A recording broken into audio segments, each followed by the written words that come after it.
Welcome, class, to my lecture on why Neferu is hot. Just kidding, but we are going to see a lot of him, probably. Hi guys, I am Dirk the Red Panda, and this is the second update of Khemia. I know, hype it up guys, hype it up. Or don't, I can't watch you guys, I don't see you. Besides the chat box. Anyway, I just got out of the shower, that's why my hair looks kind of wet like this. That's why I prepped the stream. I went out and kind of got a second wind from like biking to my local like smoothie place. Came back and I was like, I want to play Khemia so badly. I saw Lai do it and I'm like, god damn it, he beat me to it. But at the same time, I really want to see what's happening next. And I just hadn't gone around to it until now. I just could not sleep until now. Yes, Perpy, I know you're here. Amarul, Nava. Oh, I think there's a new face there.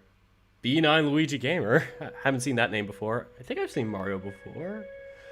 But yes, they're all 12 of you. Thanks for joining tonight. I kind of did this last minute. I was going to do this tomorrow morning, but I got a bit sidetracked and hyped for this update, so I should mention the 11-minute mark. Introduction, because that's what this is. An introduction into Neferu. And then we're going to start the reading at the 15-minute mark, so I'm going to give you guys a minute and a half to just get hyped up about this. I don't know how else to say it. It's going to be exciting.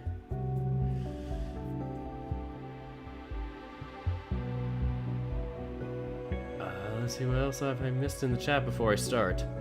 I'm sorry that I can't stay. I'm supposed to be on my online class right now. No worries, man. I totally feel.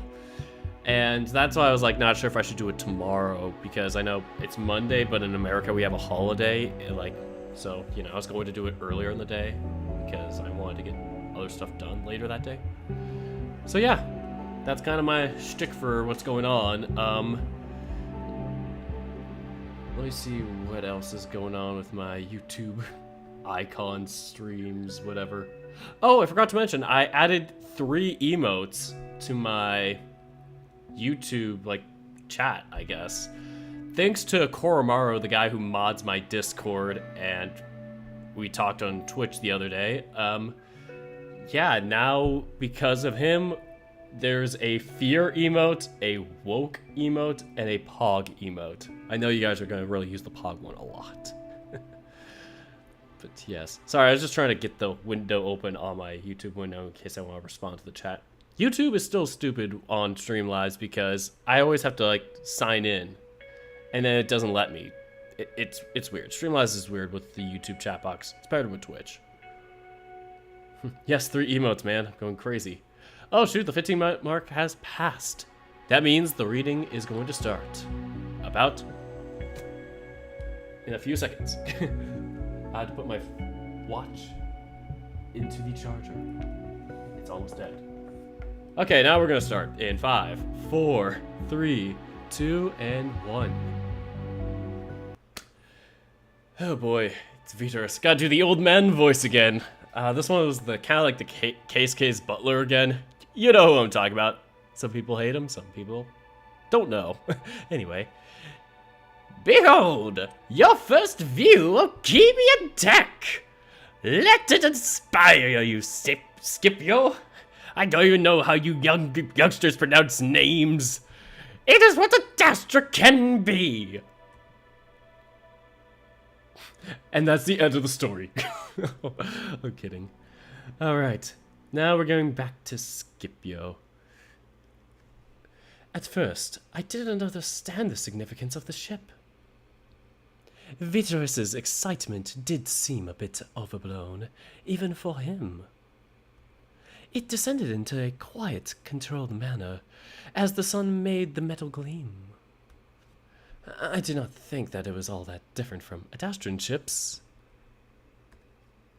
Indeed, it appeared a bit more smooth in its architecture, and it was definitely larger than any I'd seen before. But it was simply that. a different version of what I had seen in the past. However, as we waited on the roof for takeoff, preparations to be made, or takeoff preparations, that is one phrase, I do apologize, I finally realized why this was so significant. This isn't parental tech. This is Khemian tech. Unlike the many ships that fly through the air above the capital, it was not gifted by the parents to the Khemians. This was built by the Khemians themselves. By engineers that were not only knowledgeable in how to fix ship components when they broke down, but how to actually build them. And when taking that into consideration, it truly is certainly impressive. I've known this to be the case since studying Khemian history and culture, but for some reason, it's hard for me to comprehend.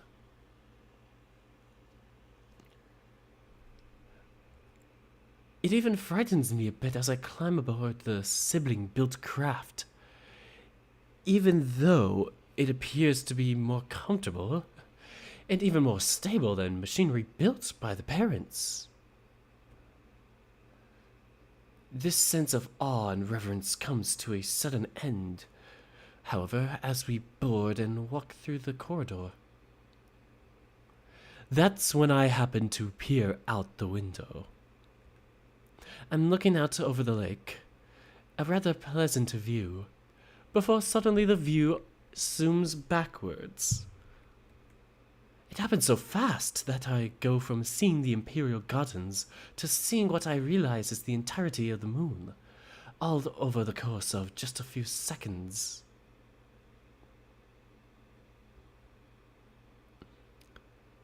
Whoa, okay, this is pretty cool. We're finally on the spaceship. Get to see it for reals! And just to let the chat know, I am only addressing the chat and taking chat breaks, which I'll notify in the comments section, or as timeline chapters, I guess, or whatever it's called, every half hour. So about every half an hour, I'll be taking breaks. So speaking of which, I should probably mention that here. Just a mini address the chat. And I'll start again in 20 minutes. So yeah, for anybody who's new to my channel or hasn't seen my more recent vids, I'm trying to be less ranty in between. So 3, 2, 1, here we go. The suddenness of it all, and the odd sensation of seeing such a quick movement, yet feeling none of it, makes my stomach turn. I don't know what I'm doing. My body leans forward, as if wanting to fall out the window, and I force myself upright before the others might notice. Luckily, Amicus and Veterus are looking out the window as well, seemingly untroubled. My sudden lurch gets the attention of who is behind me, though, and Neferu gently holds onto my elbow. Are you alright? I should say that more gently like Neferu would. Are you alright? There usually weren't windows on the few transport ships I'd been on in the past, but now that I can see, it's almost like when I go sailing with friends on the ocean, and I would become terribly seasick. This was all at once, though. Fine. I'm fine. Oh my god, I forgot Bruno's voice. Bruno. It's Brutus. I forgot Brutus's voice. It's kind of rough like this, but... you don't look fine. The big Wolverine lights up to next... But I can't even speak, I'm just so seasick. The big Wolverine sidles up next to Neferu, looking at me closely, which is exactly what I'd rather not be happening right now. Then the stars bend in the most crazy way imaginable, and I stumble to the side again. You are most certainly not fine. Is this your first time in this stretch? Well, of course he hasn't, Neff. The hell do you think? Neferu is moving me away from the window, but I'm already looking away, horrified. Not by this stretch, but because of the feeling growing inside of me. Oh god, I'm going to vomit in front of everyone. Somehow, Abacus and Veterus have continued on their way, deep in conversation that I vaguely feel I should be listening to. But that will have to wait. I'm fine. Just wondering where a lavatory might be. My voice is slightly louder than it should be, as I get closer to the mic to yell. My voice is slightly louder than it should be, though Amicus must be louder because I can hear him even as Neferu guides me through the ship. We're moving rather fast. Of course! The Khemians developed a drive better than the one the parents lend us! I allow myself to be pushed along until we reach the door that opens automatically without any panels being touched. This area is the living quarters. I'm not sure where you'll be bunking, but we'll be sharing this toilet. We've moved towards an even smaller door, one that does require the push of a panel. Considering the journey is only about 12 hours, it should be somewhat tolerable, I think. Do you need anti-nausea medication? Too late for that. Neferu makes as if to follow me into the lavatory, probably wanting to help me like last time. I'd rather he not see me like this a second time. I'm fine. I'll be right back. I quickly move into the little room, leaving a perturbed Neferu behind as I furiously stab at the panel inside the lavatory until the door slides shut. I stand over the toilet for several seconds, vaguely thinking to myself that it's hardly been I can't read. I stand over the toilet for several seconds, vaguely thinking to myself that it's hardly different from the ones on Adastra, before what's in my stomach comes out. Ugh. I hope I didn't make any of you sick by doing that. I'd feel terrible if I did. And I forgot to say goodnight to Garrett, who just logged on for a little bit. I know it's late for us, it's like 10:30 our time. Anyway, hopefully you guys can understand my accent. I'm trying to go for more of a Celtic kind of Irish accent for Scipio. So apologies if you don't like it. Haters gonna hate Scipio. Will Neferu finally feed one for him? Or will why did I say feed? Will Neferu finally find the one for him? Oh god, I can't read. Hopefully.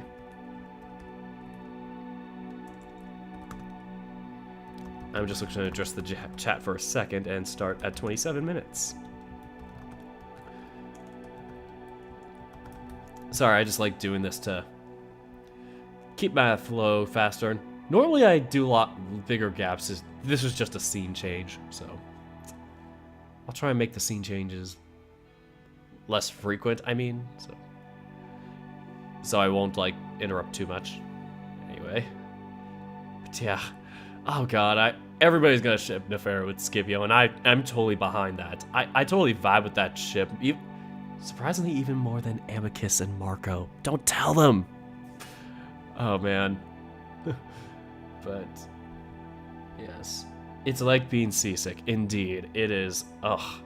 My dad gets seasick, and it reminds me of that. How it's like we couldn't do like cruise ships or any boat-related things because he would get seasick so often. Haters gonna hate, potatoes gonna potate, and starting the reading again. Back to post-sick. I was about to call him Vitorus. I'm Scipio. Vitorus is the old man. I'm in the lavatory for a little while. Maybe about 10 minutes. Embarrassed, but also grateful that I managed not to be sick in the corridor like my stomach wanted to be. And yes, Lyde did beat me to this, so I had to do this in response. But I also was hyped for this.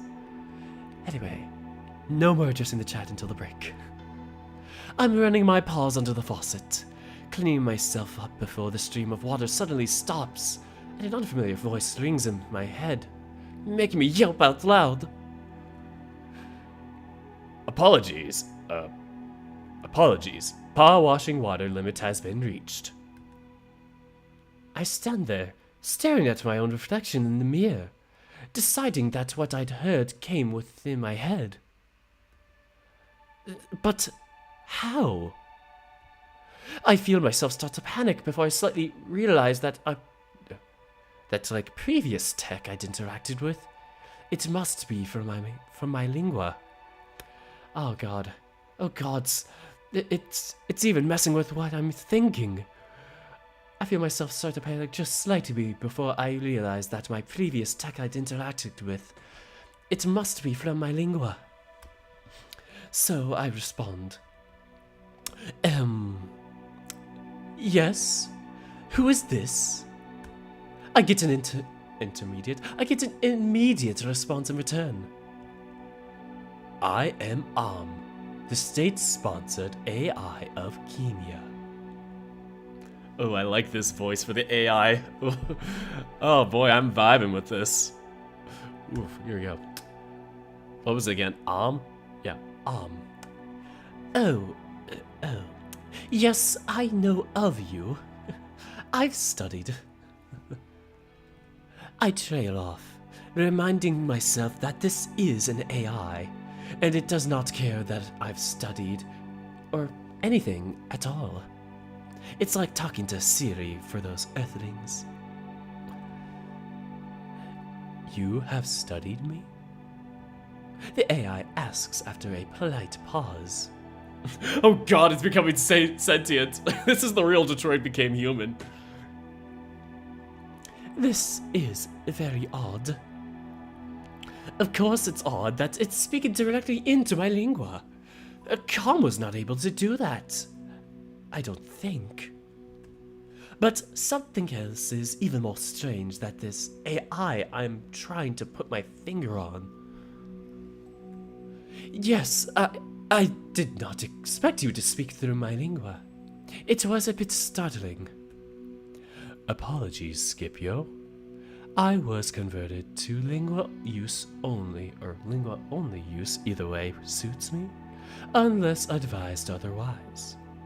This is to protect the privacy of all that I am speaking to. And says ciao to Niccolo, and have a good day/morning. I feel as if I would remember that bit of information if I came across it in my studies. It implies that the Khemians have learned how to access and manipulate the lingua directly. While it is impressive, it also rekindles the feeling of fear. What else might they be able to do if they could finally access the tiny piece of machinery embedded in my brain? Do we really know the extent of Khemian knowledge and power? Oh, it really is. Is it really possible to do such things alone, without parental help? As I'm contemplating this, fills the silence, like a sapient noticing a lull in the conversation. Are you finished? If not, I can provide you with water-free methods to sanitize yourself. Unfortunately, our water reserves are limited. No. I'm fine. Thank you. You are welcome, Scipio. And it's a pleasure meeting you. You as well. Why did I bow to an AI? I know what bothers me about this AI. Aside from accessing my neurotech without my consent or knowledge. Looking at phone and Amazon and... Oh god, what does this say about the world? Oh my god, Amazon's got access to parental tech! Anyway. With calm, I never felt as if he were truly intelligent. I never felt as if he had thoughts or feelings as he communicated. I would say Calm is comparatively stupid, but he's simply a program that consumes information, analyzes, then outputs a sentence based on that information. This Khemian AI is something different, and I wonder how widespread it is on Khemia. The eerie feeling persists as I stare into the monitor, for some reason becoming suspicious of even my reflection, as if it is not mine. I look away and adjust to my robes. Oh god, I should have worn robes. I had my robes on before I showered. Ah, that would have been funny. I look away and adjust to my robes, trying to keep my emotions under control. Now is not the time to become paranoid. As I was taught during my diplomatic training, always be suspicious, but never paranoid. That only makes you appear more suspicious. And I have a feeling that being suspicious of Mirs would be categorized as by most as paranoid, if not psychotic. With that in mind, I look into the mirror one last time to assess. He pronounces it as assess. Oh dear lord. With that in mind, I look into the mirror one last time to assess the state of my facial fur before tapping the panel and stepping out into the corridor. Oh! God. Ah. Hello? I had jumped and now I quickly smoothed down my robe, a gesture that I feel looks inherently suspicious. Hello? I pause, trying to think of something to say, though I come up pathetically short, so I simply say what would be the most normal in this situation. Did you need the lavatory? No, just checking to see if you are well. You looked shaken a few moments earlier. As Neferu confirms the reason I thought he might be lingering here, I feel just a small flash of irritation. He's looking after me, which is kind and generous of him, as he has no reason to do so. Other than gathering intelligence, of course. God, but it makes me feel childish. And considering that is the opposite of how I'd want to appear, I would rather he not do it. I adjust my expression to appear more serious, but also calm. A cool, emotionless look. I am like the cool kids. I am fine, thank you, Neferu. Please do not worry for my well-being. I do not wish to be the reason for your neglecting your duties. The look on Neferu's face is hard to describe, but it turns me on. Hold on, I'm gonna get a book to adjust. I've been looking down to be like, should I raise the mic up a little? Because I don't have like a thing to like bring it down like some people do. These books I got from my subleasee are the closest thing to it. And I'm assuming those are gay pride flags and the X's are not Xing out the gay pride? I don't know. Or I'm assuming they're just placeholders. This is so cool. Anyway, the look on Neferu's face is hard to describe. It certainly is not pleasant. And though he doesn't say anything, I'm taken aback, though I do my best to hold my own expression. Another moment of silence passes. I begin to think over Khemian etiquette, wondering if I violated some type of social norm.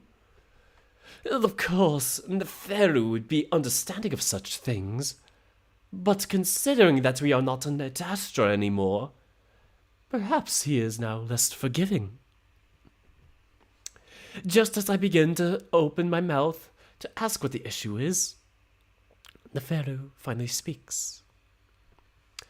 Oh, I see. Very well. I shall leave you to attend to your own matters, then. Apologies for brushing your woven pride. Neferu turns on his heel before briskly walking away. I stand there alone, the low home of the ship's various moving parts, the only sound filling the heavy silence while I tried to understand what had just happened. I had acted within diplomatic norms. Really, any interaction among diplomats is normal as long as only words are used, and you never state your true intentions. Present an order of civility, even if your intentions are clearly malicious or even barbaric. This was one of the main issues of pre-Drusus Adastra. Apparently, woven diplomats of the era routinely took swings at other siblings, and even amongst themselves when they became angry or offended. God, despite that being over 10,000 years in the past, it is a reputation that we still cannot get rid of.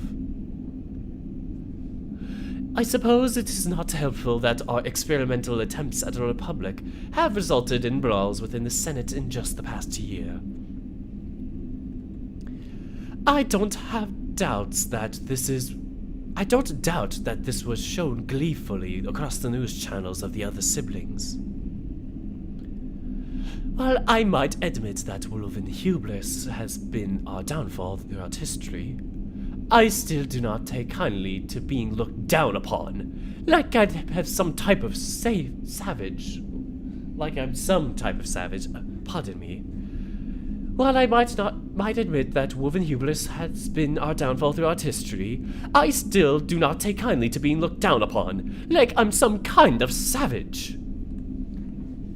We have our own culture, our own language, our own universities, from which we take bricks and smash in the skulls of the elite who stuck the cocks of all those above them while raping the rest beneath them.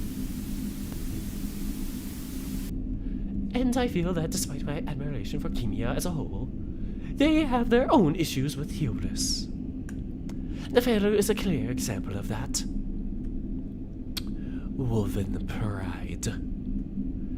The hackles along my shoulders begin to rise, and I work to contain myself. What an odd and frankly childish thing for him to say. I suppose it was insensitive of me to act in such a manner towards someone who is recently called me a friend, but his reaction is oddly intense and irritating. What I then realize is that part of my mission is to gather intelligence from Neferu, and then pursue a more intimate relationship with him. Dirk, you need to be a voice acting for Tenesace. Sorry, that was just something I thought I was saying, like to change my voice over to what I do for Tenesace. Anyway, thanks for the compliment, but I'll address more during the break. At least if it appeared to be moving in such a direction. But considering what just happened, not even 1 hour into my mission, and I am already failing. Oh, gods. I stand there for a while in silence, wavering as if on the edge of a cliff before gritting my teeth and clenching my paws into fists. No, none of this. Either I will succeed or I will fail. But in both cases, I will continue on and serve the Empire, all for the greater good of Adastra. So, pushing through the guilt and embarrassment and blinking past the blur of moisture in my eyes, I set off aimlessly, unsure of where to go, but just wanting to move. As I'm walking quickly through the corridor, I happen to glance at the windows, having forgotten about the nauseating bending light, and I feel my stomach lurch instantly. Oh, gods. I'm still feeling motivated by my epiphany and self-determination. I tell myself in a low, stern voice. No. I force myself to continue looking while I walk, demanding my stomach to settle. No matter how insistent I am. However, it doesn't appear that I have gained voluntary control over the mechanisms that dictate nausea in my body. Already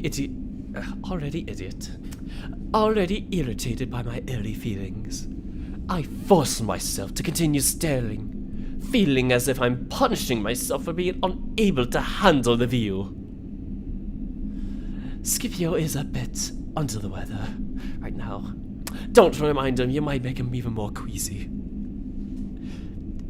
It's similar to when I experienced insomnia when I was first away from home at university. It was disturbingly satisfying to tell my own body that it was its own fault for being so tired through the day's classes, and that maybe it should be sleep next time. I do the same now, mentally sneering at my roiling stomach for being so weak that it can't handle. My meandering thoughts are brought to a very sudden and rude end as my feet catch something on the floor and my paws flail out for something to grab. I yelp loudly before landing heavily on my side. My paw pads are slapping the smooth, hard floor to keep from falling further. Oh, rubbing at the left side of my hip. I look down at my feet in confusion. 3 metallic-looking containers sit in the middle of the corridor, and my foot had caught the corner of the one sticking out furthest. There's a heavy grunt as I realize immediately, and Brunus sticks his head around an open door with a stern squint before looking down and seeing me. Skip! What the hell are you doing? My irritation and self-pity from earlier aren't helped by this new turn of events. I get to my feet roughly, lightly flashing Brunus with my undergarments as I don't bother trying to keep myself decent. He is the type not to care anyway. Is leaving your belongings out for the others to injure themselves upon a normal Khemian custom? Brunus blinks at me, probably due to the fact that he's never seen me in such a state. I'm moving stuff in right now.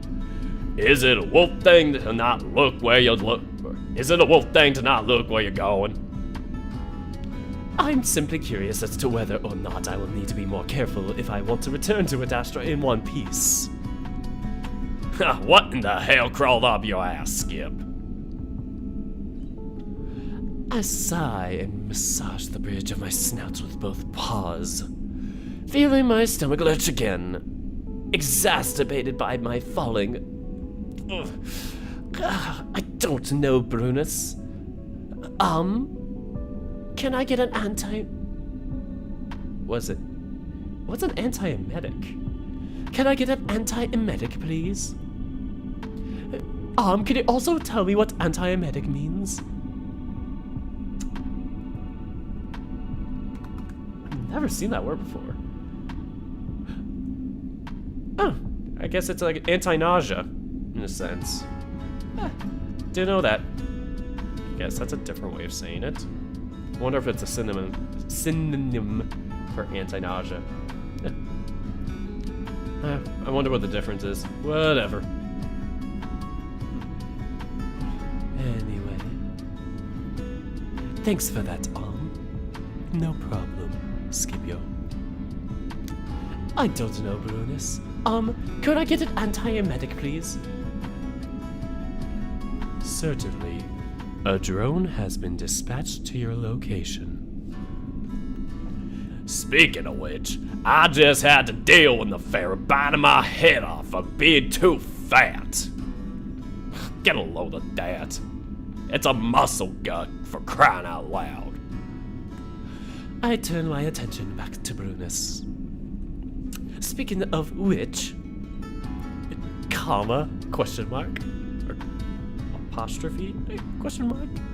What do you mean by that? No, you're not fat. No, just big boned. Oh, speaking of things up your ass. Shit. Brunus winces. You guys are kinda uptight about that sort of thing, aren't you? I'm more annoyed that he's pointing it out. But as is usual, my moments of frustration and irritation never last long. Already, I can feel it running out of steam. It's difficult to be mad at Brunus anyway. Yes, uptight. Speaking of. Anyway, I am sorry that I snapped at you. I'm not feeling well. Yeah, looks like it ain't.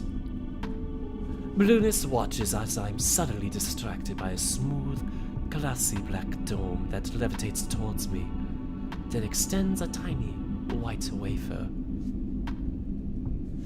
I take it with some confusion. Thanks? Do I need water or...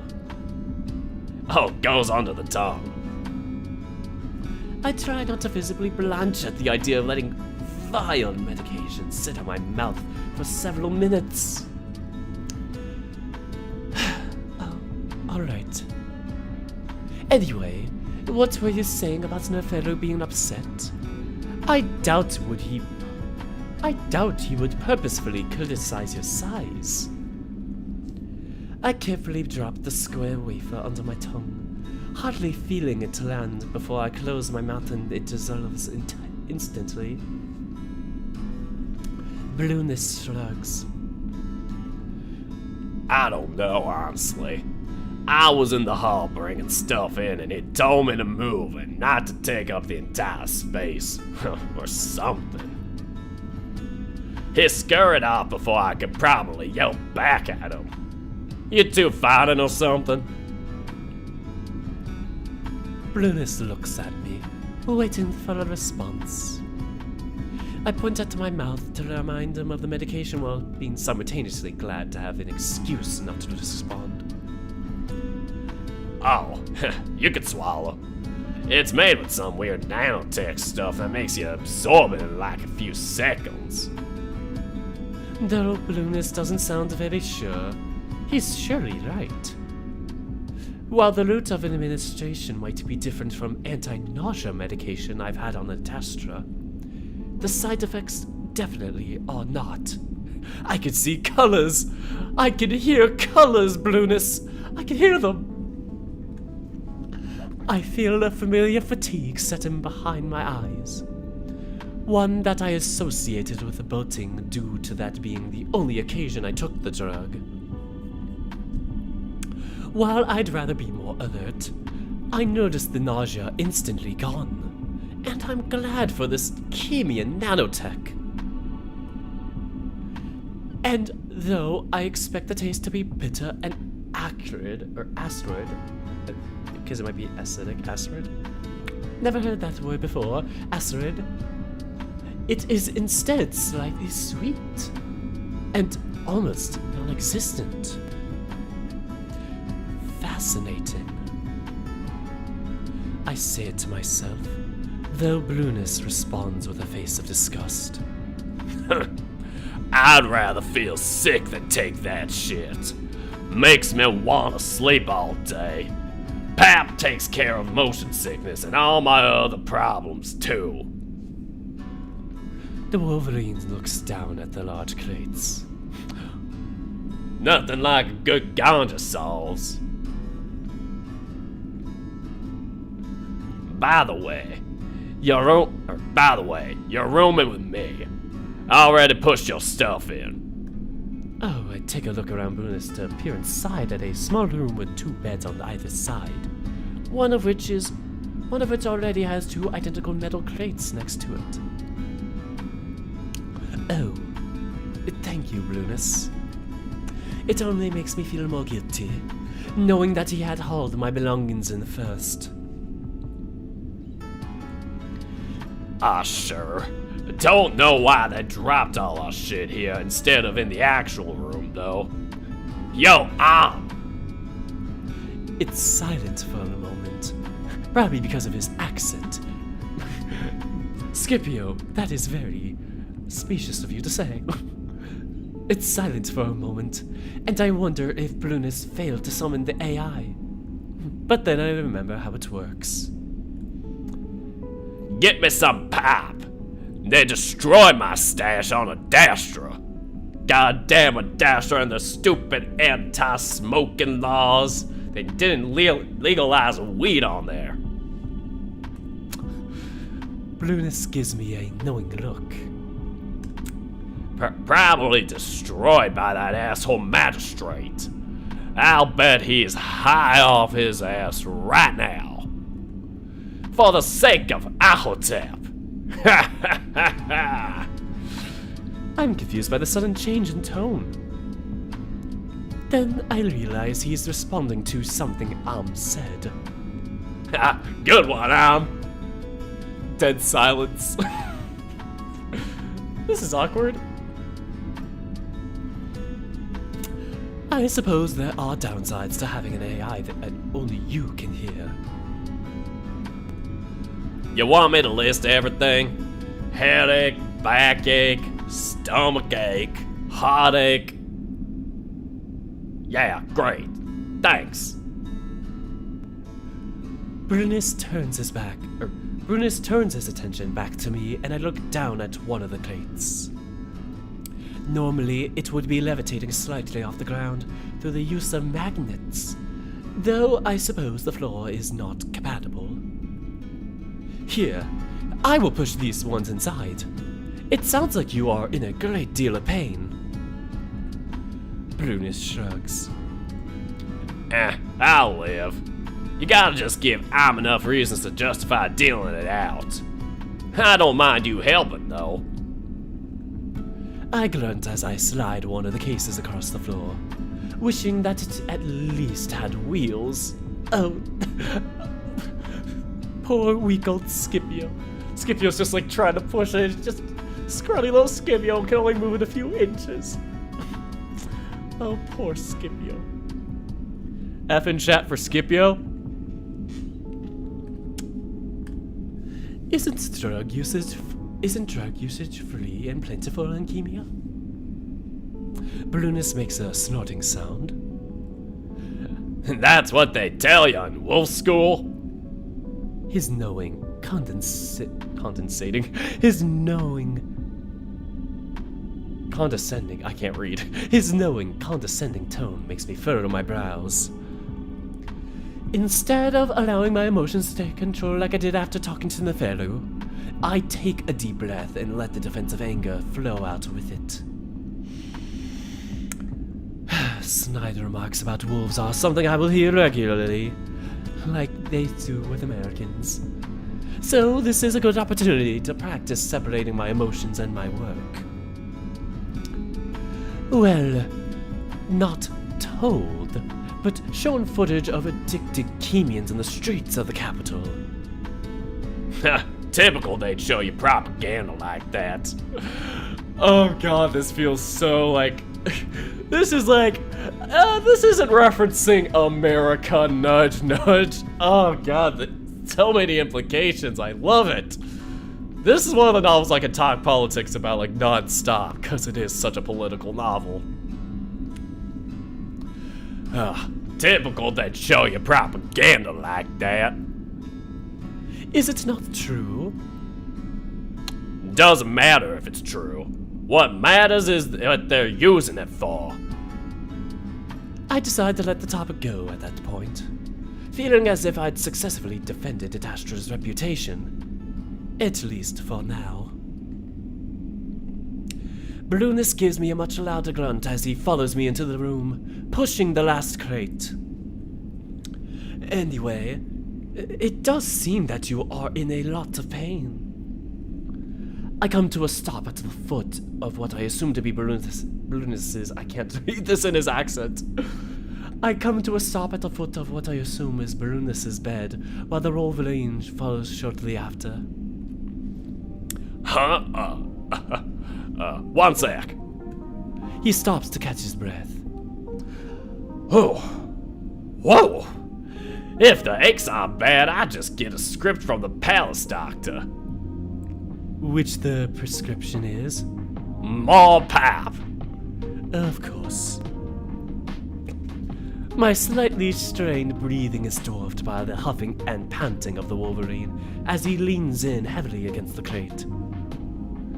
I don't like him very much because not being able to feel pain is kinda scary to me. But, like I said, it ain't bad. Brunus sits on the crate, his sizable rear covering most of it. Damn, Brunus has got cakes. Nah, while pap helps a bit with that, it's mostly mental shit where it really does wonders for me. Keeps me sane, I think. Oh? How so? I was about to say that in Brunus's voice. I was like, I try not to seem too interested. Okay. I try not to seem too interested. Even though we are not on Adastra, the idea of a psychoactive drug like this is frightening. Well, I guess it kinda makes everything make a little more sense. I guess it slows stuff down so I can think through it properly. Kinda like Adderall. Wait, what's Adderall? Scratches his head like, where did I find this out?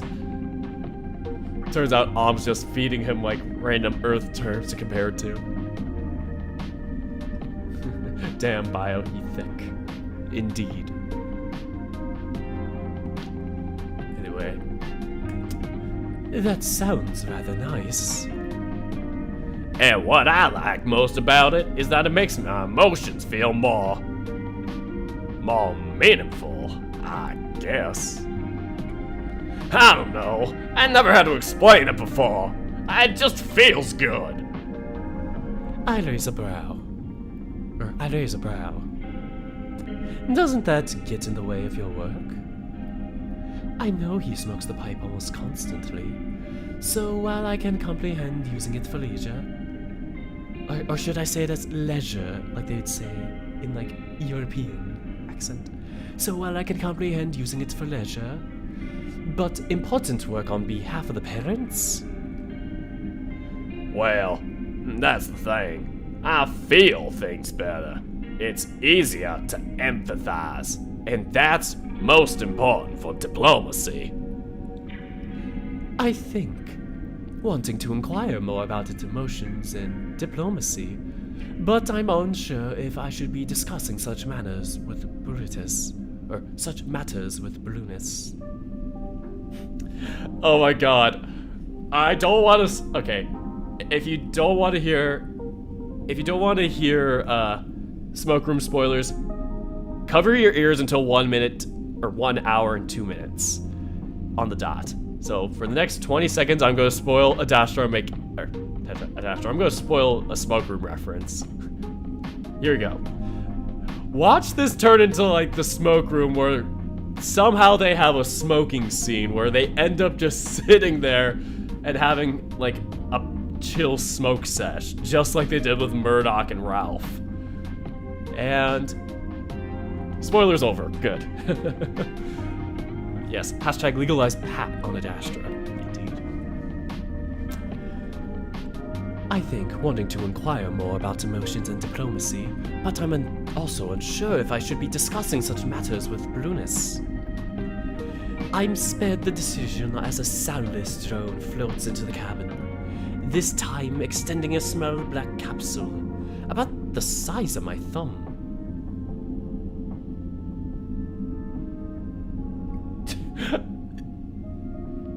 That's a big capsule.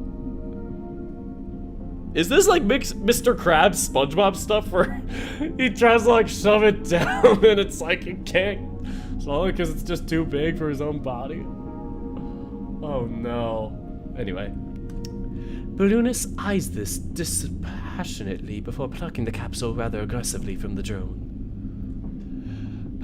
Thanks. This'll last me for a solid half hour. Thanks. This'll last me for a solid half hour. Anyway, yeah. Brunus uses a flicking motion with his thumb to open the tiny capsule. Oh, I thought it was like a capsule like you take, like a pill capsule. You shouldn't let personal shit get in the way. But it's important to empathize with the side you're negotiating with. I watch him pack the strange pipe contraption for a while, the Wolverine handling the flaky green concoction carefully so as to not spill any of it. Does it help with distracting thoughts? I can't stop myself from I can't speak. I can't stop myself from asking. I have, for the most part, been able to keep myself in check for the better part of 2 years. But the past hour has left me feeling as if it's all about to fall apart. I realize then how desperate I am for some kind of solution. A fix for this dysfunctional brain of mine. I suppose my approach isn't subtle, however. Brunus leans back and eyes me closely, his pipe held in one paw. It might. It's different for everyone. But I know people that use it to focus. You doing okay, by the way? Oh, definitely. As you know, it's very illegal to possess such substances on Adastra, so I am simply curious about this part of Khemian culture. Brunus continues to study me, and I try to keep my paws from fidgeting by clasping them together. Well, Pap is just the Khemian strain of Chronoma. I was about to say the actual the C word, guys. I was about to say the C word on stream. The virus, guys. Well, Pap is just the Khemian strain of Chronoma, which is native to Amorpha. Kinda funny that it's banned on Adastra when you guys borrowed so much from the cats. Next thing you know, you're gonna start drilling for that stuff in your own world. Brunus winks at me to lighten the jab, even though I'm too anxious at the idea of this plant to work myself up over it. Anyway, if you really are interested, I could take you to an Amorphin dispensary. The cats really know their shit when it comes to anything plant-related, obviously. They got a bunch of stuff that might be better for you. Oh well, I don't think I would. Brunus can see that I can. Brunus can clearly see that I am interested, which only convinces me to back out of this odd, reckless attempt to fix myself. While I know that much of the education I received on the use of recreational drugs was simply state propaganda, I still feel deeply uneasy about it. Using a drug to patch over a mental deficiency like mine simply feels unwise. It's like my father would say, don't do drugs. A few years ago, I once asked my doctor for an anti-anxiety script, only for him to tell me that the only prescribed sedatives to females. Oh boy! Oh boy! Oh! Oof!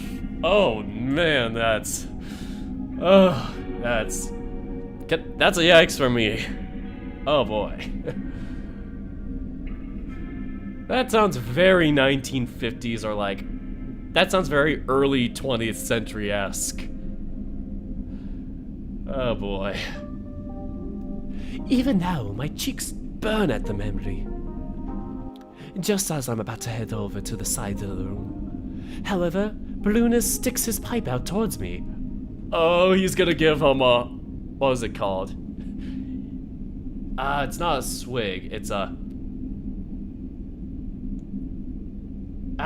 fuck, I forgot the name of it. Because I did it, oh, drag? Would it, I'm not sure if it'd be technically called a drag, like... But yeah. He sticks his pipe out towards me. Want a puff? Close enough. Want a puff? I know it's not a wolf thing, but it'd be rude of me not to offer. I stare at the pipe for a moment, my curiosity rekindled. Besides,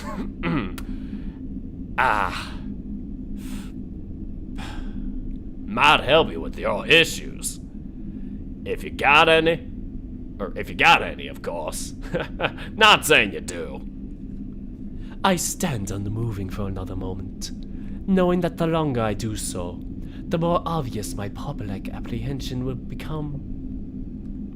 So I make my decision and reach for the pipe nonchalantly. Well, my purpose is to understand the Khemian experience, so I suppose I should. I hold the pipe and realize I'm not exactly sure how I should proceed. Alright. Just take a pull on it. Into your mouth first, then inhale. Yeah, first in your mouth first, then inhale that, and hold it in for a few seconds. Brunus clearly didn't expect me to accept, and I feel satisfaction at his reaction. I bring the pipe to my lips, trying not to let it visibly tremble. I suck on the opening, hearing a soft hiss from the pipe, then a gentle warmth filling my mouth. As I take the pipe away from my muzzle, a long curl of white vapor follows it. Yeah. Now, just breathe it in slow. As Brunus talks, I suck in the breath through my mouth, and immediately choke and cough at that white smoke as it blasts out of my muzzle. Whoa! Brunus leans back, and then forward to take the pipe from my paw as I double over to continue to cough. For a moment, I'm worried that I'm about to suffocate because each time I take a breath, it hitches in my chest and comes back out in more coughs. Wait, you're taking more puffs? No! You gotta take it one at a time, Scipio. Oh god, this reminds me of my first time. Felt good, but yeah, I don't know if I'd do it. It's like, I feel like I'd have to wean myself into it if I ever did it again. Would I consider doing it again? Maybe smoking weed. Maybe. Instantly banned from YouTube for saying that.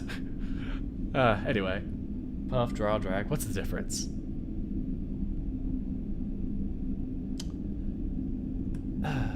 But then the next breath comes easier, and so does the next. Brunus pats my back in the most awkward way before sticking the pipe into his own mouth. Guess he never smoked anything before then, eh? I shake my head, too busy catching my breath to be able to tell him that smoking anything, even legal herbs, is illegal on Adastra. I sit down on the other crate, taking deep breaths and doing my best not to fall into another coughing fit. Well, probably best to leave it at that for now. Wait a few minutes and see how you feel. I nod, only now aware of the smell that is associated with blueness coating my mouth and the back of my throat. The flavor of it is rather sweet, and not too terribly unpleasant. Still, experience of my throat and lungs burning like they did just now leaves me unsure if I'd ever even want to try it again. Brunus leans back, watching me carefully, as if worried I might keel over. So, what do you wolves do for fun in a place where everything's illegal? I lower my chest, leaning back as well so I can breathe easier. Meanwhile, Brunus continues to smoke his pipe, seemingly unaffected by the warm, irritating vapors sitting in his chest. We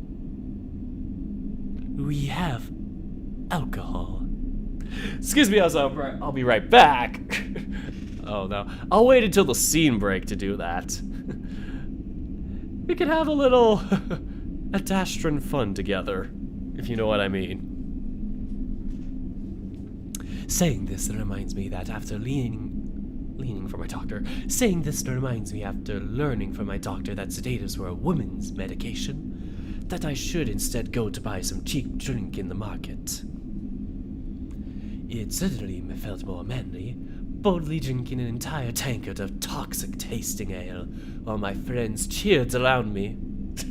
Chug, chug, chug, as I passed out on the floor with the bottle next to me. Then waking up the next day with a Sharpie on my fur. Oh dear God, the memories of having to shave my fur off. It was so embarrassing. Anyway, Time for the game mug. When the scene break comes, we'll do that. I don't have bourbon, I just have vodka. while my friends cheered around me.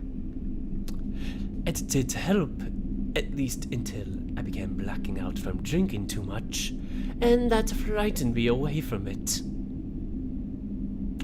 Also a relatable story on what happened to me with that in college, or earlier in college. Yeah. Probably for the best. Brunus makes a face. Ugh, not a fan of the stuff. Makes me sick and gives me a headache. I don't enjoy it much either these days. I mainly partook to better match the mood of my friends on our nights off. This was partially true, but not the main reason. It also hasn't been the same since. Nothing has been the same since. Oh, why do I keep telling myself that? Before and after. Am I a different person now? That Scipio died that day. Oh, I get that. And it tastes like shit. Sure, acquired taste and all, but it all tastes the same to me. Just different shades of shit. I feel that now the only conversation is beginning to feel natural in between Brunus and I. Like a conversation between friends. It is unfortunate that I am unable to respond. Because I am dead. Sorry, the old Scipio can't come to the phone right now. Why? I killed him. Oh, look what you made me do. Oh, is this a scene transition? Oh, I guess he did die. I died. And now And now? Now.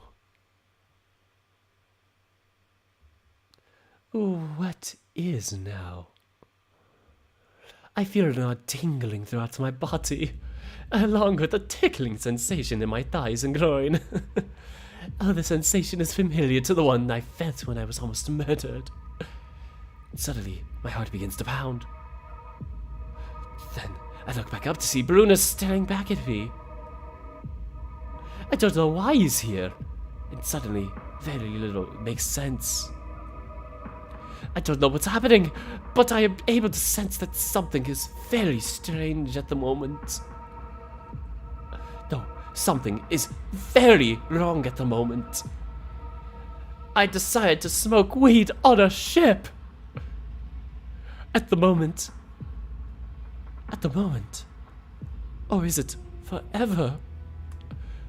Skip. I jerk my head to look at him, trying not to appear as confused and disoriented as I feel. You feeling it? You alright?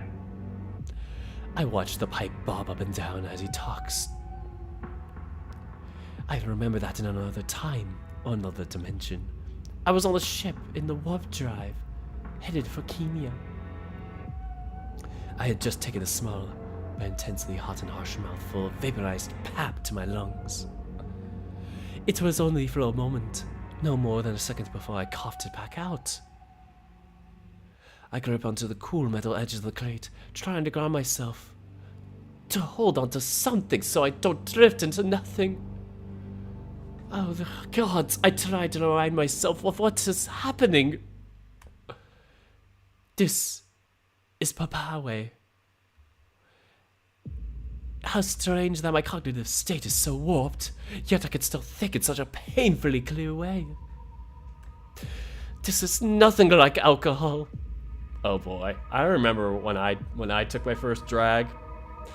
I think I had something to drink that night too, but man, it hit. It was fun. This is nothing like alcohol. Suddenly, I wish I had listened to other warnings I'd been given on Adastra. How some people were never the same after using certain substances. I tried to remember if pap was one of them, but a rush of fear begins to overwhelm me. I look to Brunus to calmly and politely inquire for assistance, though I'm not sure of how I can be assisted. I need... Brunus's expression is hard to understand as context continues to escape my grasp. I am at least able to understand that his eyes are narrowed, looking almost suspicious. Or maybe even malicious. Did he purposefully give me something harmful? He seems perfectly fine as he smokes the pipe himself, as if space and time are not breaking down for him. And yet, I feel as if I am mentally decomposing.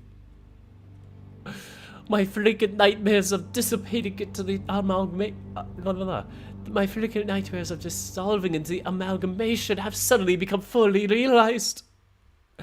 Despite this, I try to keep my expression stoic as a vague, past self version of me reminds myself not to jeopardize the mission.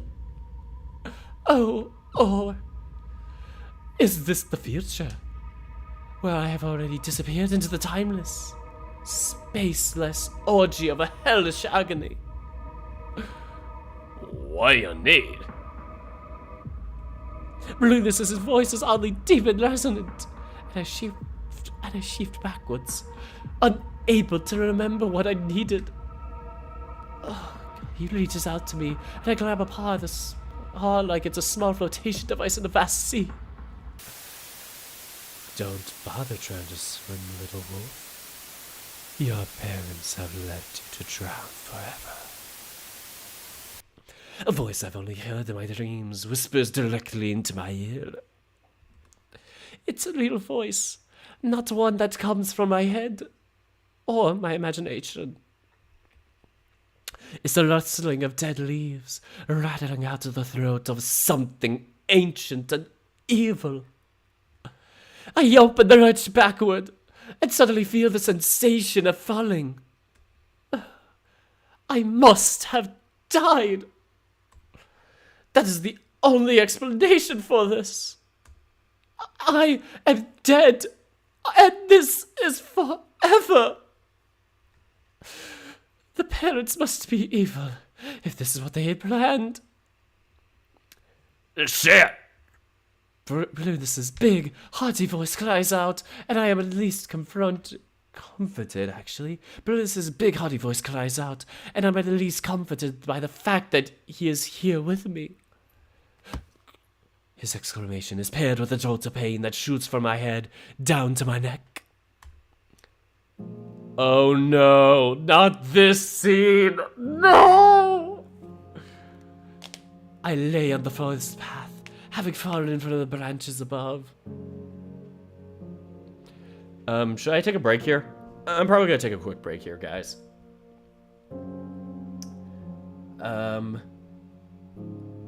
Okay, I just got put in the chat. 1:23:15.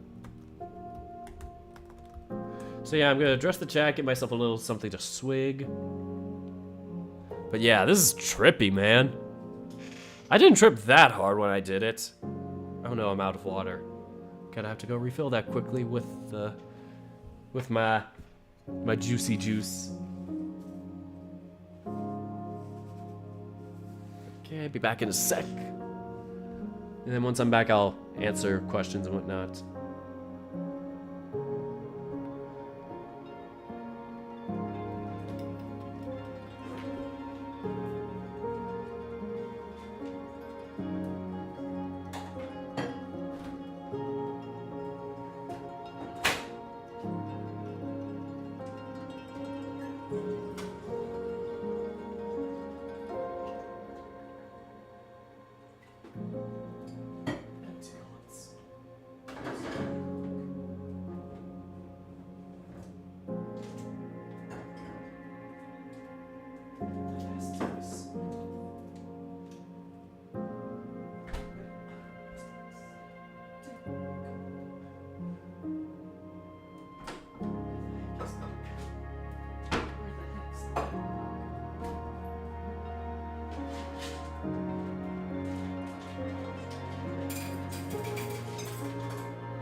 That's gonna slap. Alright guys, I'm back. And the game mug is here. I filled it up with my happy juice and Gatorade.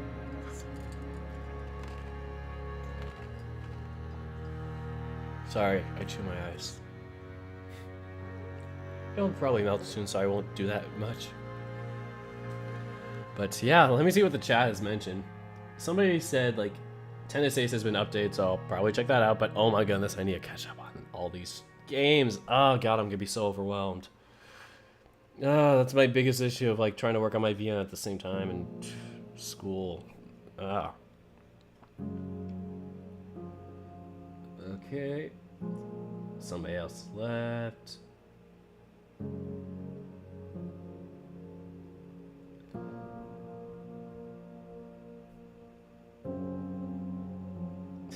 And then somebody said you need to be a voice acting, I'm assuming voice actor for Tennis Ace. Yeah, I mean, I do my Tennis Ace stream, so that's nice.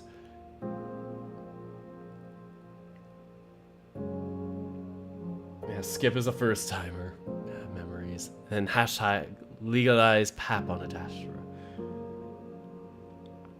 Can you feel it, Mr. Krabs? Can you feel it, Scipio? Are you feeling Scipio? Are you feeling it, Scipio? Can you feel it now, Scipio? Oh, man. I regret nothing. Nice. I do also regret nothing. And another sip of this, and I think we'll get started again. Try not to sip the ice cubes so I don't chew them for you guys. Alright, well, that's gonna help me kind of clean up my voice a little bit, or smoothen it up. Alright. I lay on the forest path, having fallen from the branches above. I had prepared to jump down and surprise my mother. Instead, I'd fallen and landed on my back. It was the worst pain I'd ever experienced. Through the pain, I watched Mother rush to my aid. She held me as I wailed, stroking my head. Ma. Suddenly, I'm back in this hellish metal room. Right now, all I want is to be back home. Shit. Send it fucking right now, I want to be young and free from the prison my mind has become since the riots. I want to be a pup being held by my mother, knowing that someone is there to help me whenever I fall.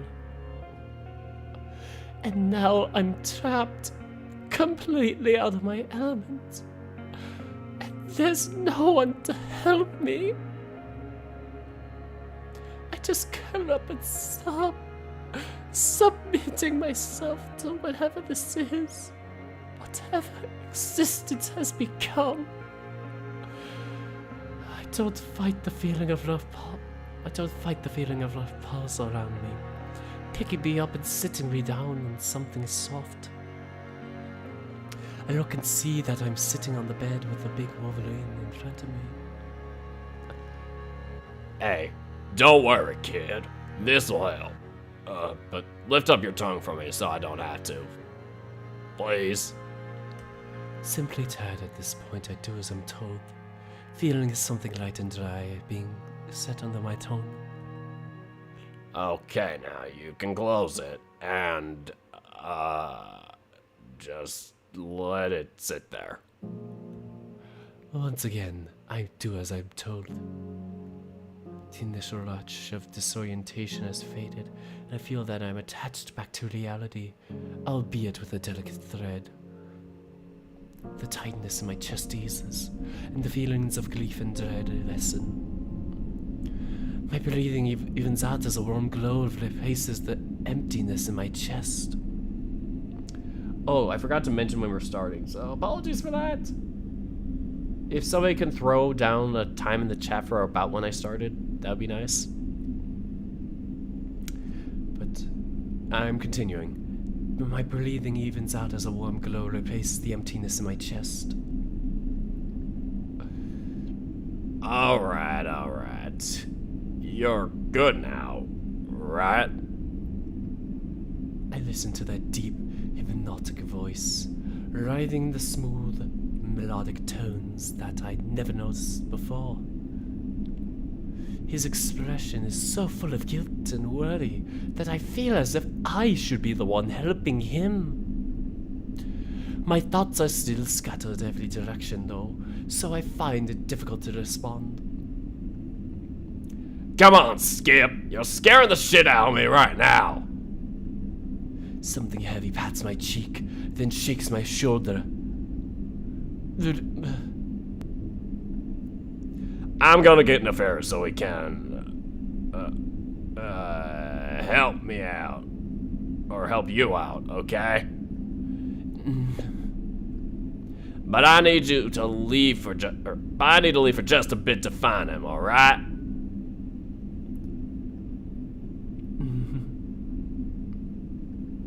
Alright, be right back. Just stay there like that.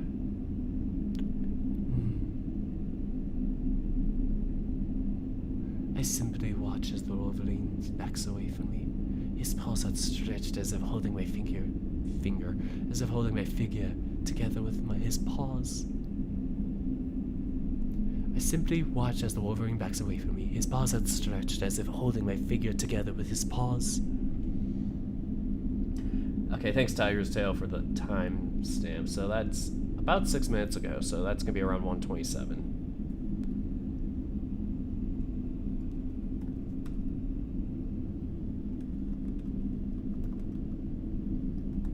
I forgot to put in the break time, so it was about 1:23. Yeah.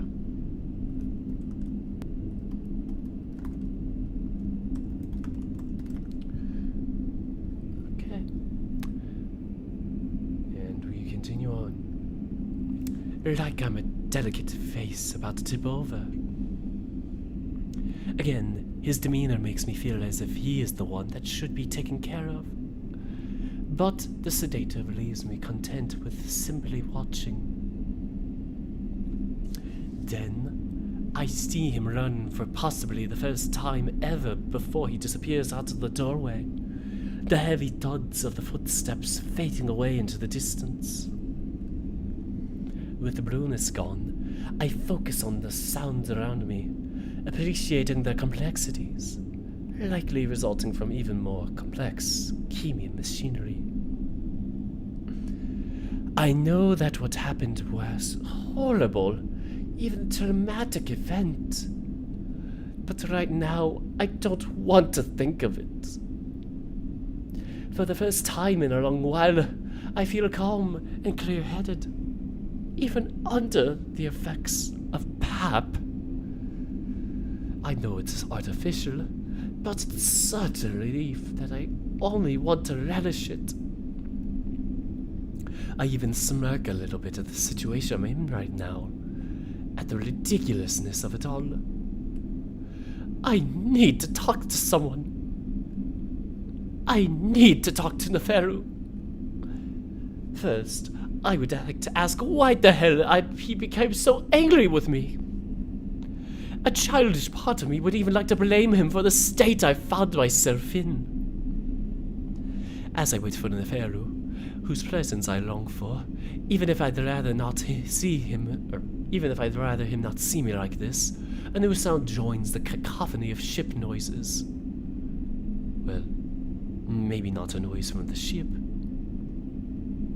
It seems out of the ordinary, especially compared to the other sounds. So I focus on it. I realize that it's not coming from behind me, from the wall of my bed is pushed up against. It's odd, almost like it's separate from everything I'm hearing, or from everything else I'm hearing, in a way that is similar to Could it be a type of interference picked up by my lingua? I wouldn't be surprised, considering the Khemians use it to broadcast their AI. I feel that I should bring this up to Thamicus, that we should first give consent before our linguas are accessed. Choice. A whisper of leaves. I'm unsure of what I just heard was real or not. So I curl on my bed to the wall and press my ear against it, closing my eyes.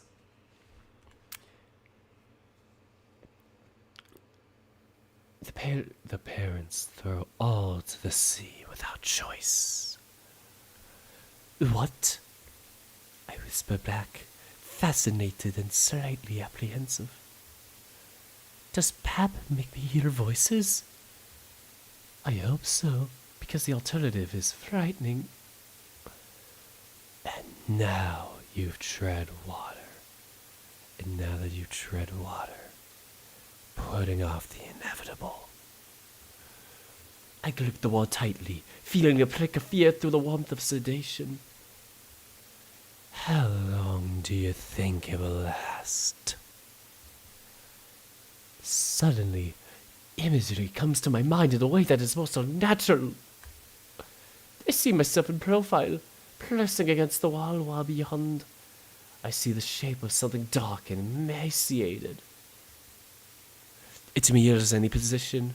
It mirrors my position. Its face to the wall as it whispers right into my ear. You are drowning, Skip. That icy fear climbs up my chest, up neck, and I start to feel as if I can't breathe. Everyone drowns in the end. And the end is forever. Skip! I open up my eyes, still kneeling on the bed, ears presented, ears pressed to the wall. The fellow's expression is one that confirms exactly what I feared. I do not belong on this mission. That is what the very awkward silence in the air tells me. I don't move, though I know I should at least pretend that I'm not listening to the voices in the world right now. Bloom stands in the door, looking over Neferu's shoulder, his expression even more dismayed than when it was last I'd seen it. Oh, Skip! Oh, Skip! Neferu repeats my name, approaching me cautiously the same way that Balloonus had left me. As if I might blink if I moved too suddenly. I stare a moment longer, then clear my throat and pull away from the wall as casually as I'm able. Nonchalance is a difficult thing to pull off in this moment. Especially when I realize that my lobes are lighting up to nearly my hips from my unorganized clambering onto the bed. The two don't seem to mind, however, as I smooth them back down to my thighs and carefully sit on the edge of the bed. I clear my throat carefully.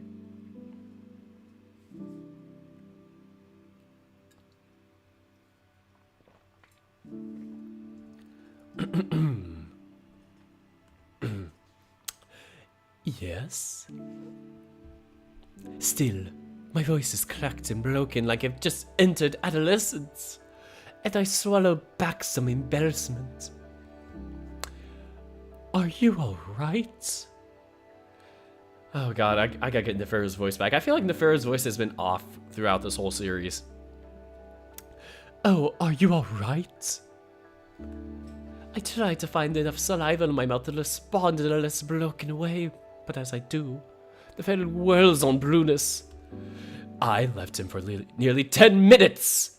How did you manage to leave him in such a state How did you manage to leave him in such a state in such little time? What? I jump, even though he is yelling at Brunus, mostly because everything still sounds oddly resonant. I try to cover this up by standing in one smooth motion.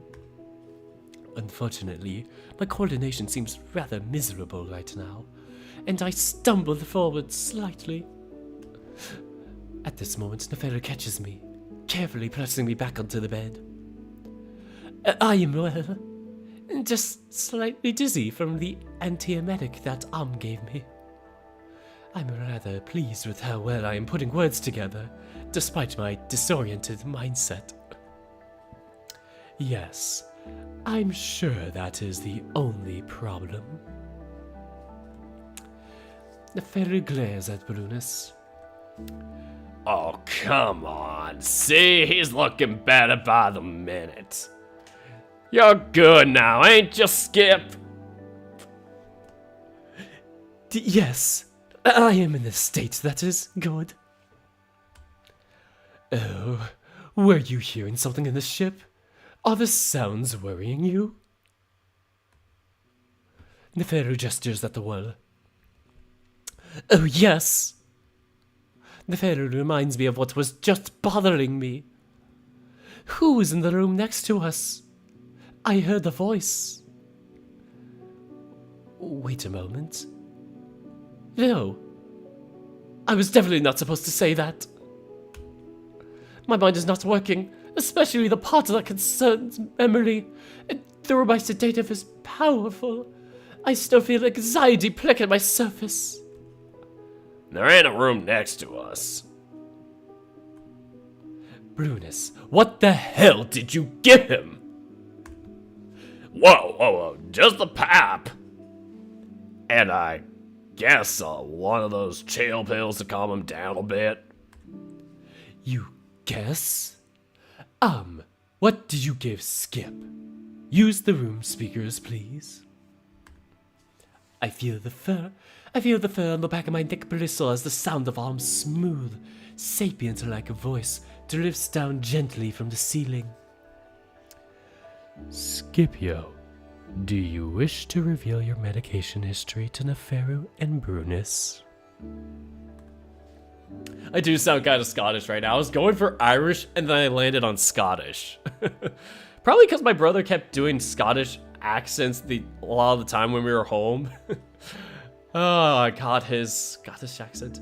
God, I want to figure out how to do an Irish accent, though, because, that sounds very dainty. But I kind of like this. The Scottish feels like it suits Skip well. Next, I gotta learn a Welsh accent to imitate Lyde. I stare at Neferu's chest in front of me for a moment, trying to keep my expression normal. Yes? Yes. Yes, I do. Very well. Scipio was administered one anti-nausea waiver, 25 milligrams, and one anti-anxiety wafer, 10 milligrams, both within the last hour.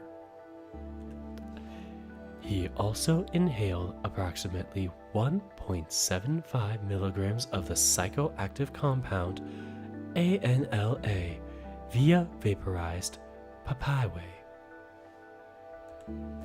I get lost in Am's rather beautiful voice, but he must be saying things that Neferu doesn't like because he keeps giving Brunus very close looks. Are there any interactions among these medications? The antiemetic and anti-anxiety drugs can potentiate sedation when used in combination. And anything that causes one to hear voices? There's a long pause, and for some reason, it is only now that I'm understanding how terrible this actually is. They think I'm losing my mental abilities, which is exactly what I feared. Psychosis is a rare side effect of papaya consumption, of which auditory hallucinations can result. Oh, I see. Neferu glares at Brunus again. Do note that this side effect normally occurs at higher doses. According to the medical literature, no psychotic symptoms have ever been observed in doses below 10 milligrams. See? He barely even took a puff. I've never even seen anyone lose it like that, even when they took so much. I frowned, not necessarily liking the way I'm being talked about, especially with me sitting right there. But what about in combination with other drugs? He seems barely able to stay awake. He's so sedated. Most people wouldn't even feel a thing from just one. Yes, but he's a wolf. He's never experienced mind-altering drugs, and I doubt there is much in the medical literature about the wolf intolerance to papawe.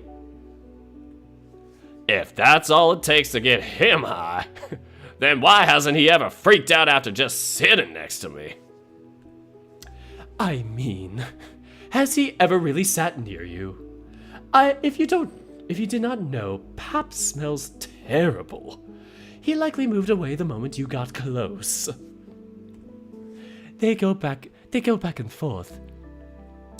They go back and forth, and I close my eyes, beginning to imagine their voices in a sparring match. It reminds me of one of those times Neferu managed to convince the Wolverine to spar. Despite his build and size, Brunus isn't much of a fighter. The match barely lasted more than a minute before Brunus was on his knees and retching so loud he sounded like a giant, squawking bird. I laugh loudly. The voices go quiet again. Please don't try Irish. Watch me. I open my eyes and look back. I open my eyes and look back at him. At this moment, I decide that I'm tired of being gawked at. So I clear my throat again. Did you know that it's rather rude to talk about someone who is in the same room in a way that suggests they are not here? They continue to look surprised until Neferu seems to break out of the trance. Yes, sorry about that, Skip. You know that Brunus and I often get into it. Well, discuss something that does not have to do with me then. I am very tired, so I am going to lay down now. I see. Are you sure? I am fine. I am fine. It's best to not worry about me. I half expect Neferu to become angry again, but he doesn't. I feel a semblance of guilt under the drug haze, but I earnestly do just want to lay down. I honestly do just want to lay down. So that's what I do. The vague guilt morphing into some smug satisfaction at seeing the two of them left to awkwardly stand about. It's nice not to be the one that is feeling off kilter. Oh, I think they've left, but their voices mumble back and forth for a while. Then it goes quiet. And then I fall asleep. Oh no, is this gonna be the end of the update? Oh, thank God. I thought this would just be a short update. It's like, here's update 2 after 4 months or whatever, and it's all just that.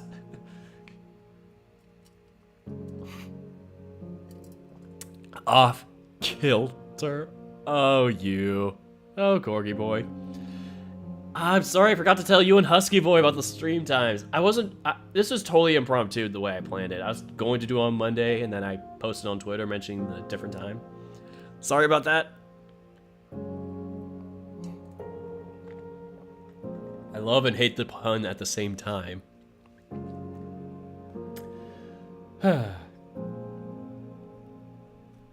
I have extremely vivid dreams.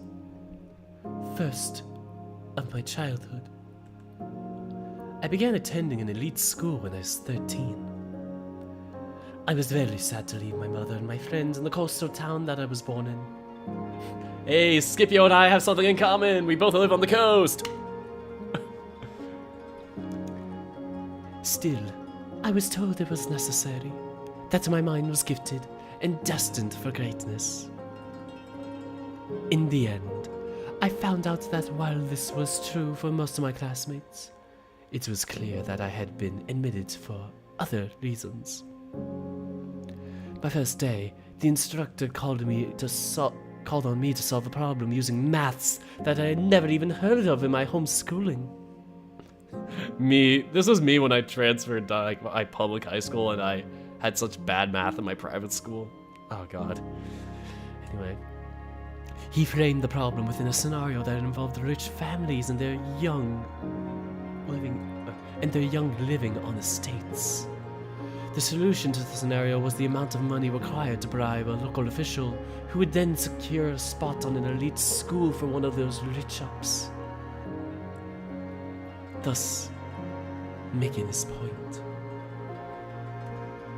I was there because my family had connections, and more importantly, because they had money.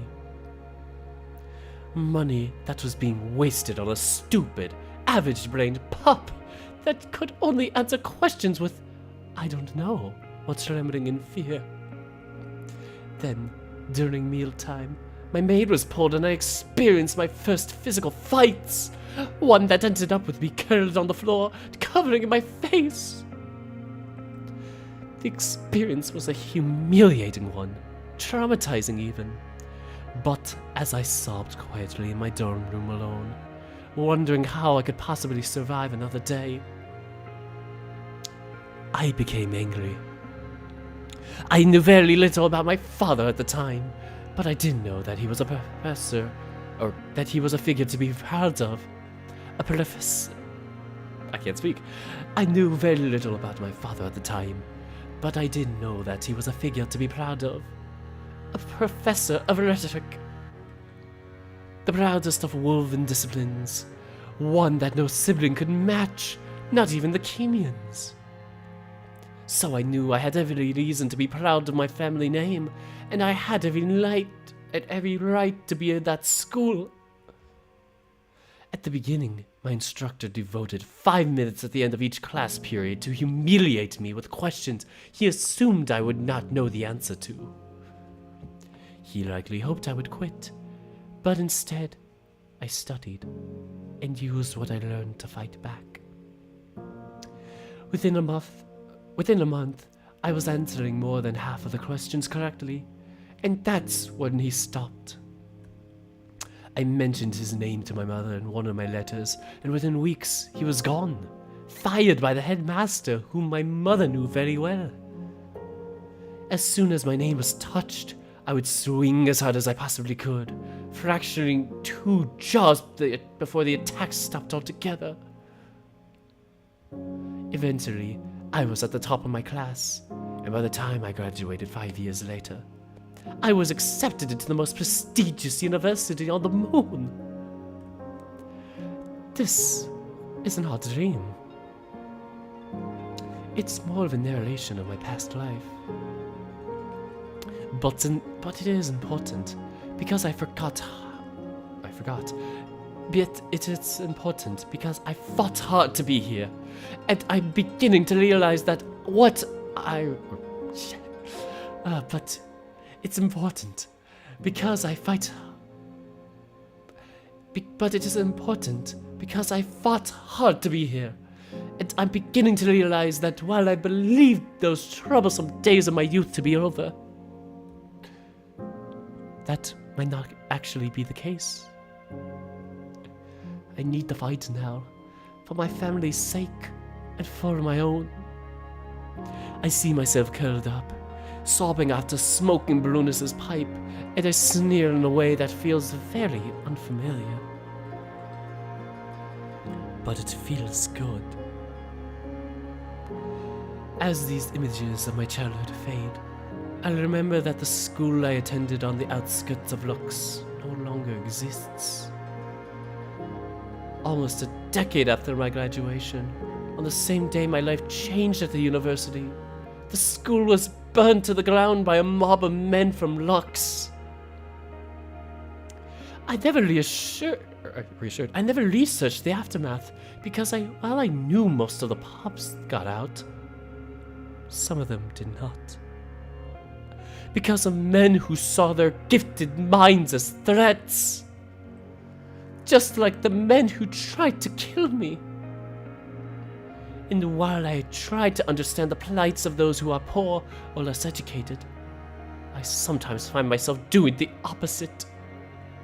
Those men were beasts. Violent, stupid beasts who could not reconcile with the fact that they were, in many ways, innately inferior. And that made me, my peers, and my professors a threat to them. This is an incorrect way to think, I know. Yet, if I were to strip away all of the etiquette, all of the structured thinking that comes with being an academic, I would want to do the same to places like the Clay District, where most of the men came from. I would like to raise that degenerate, disgusting place, filled with degenerate, disgusting people, to the point that it would seem as if it never existed.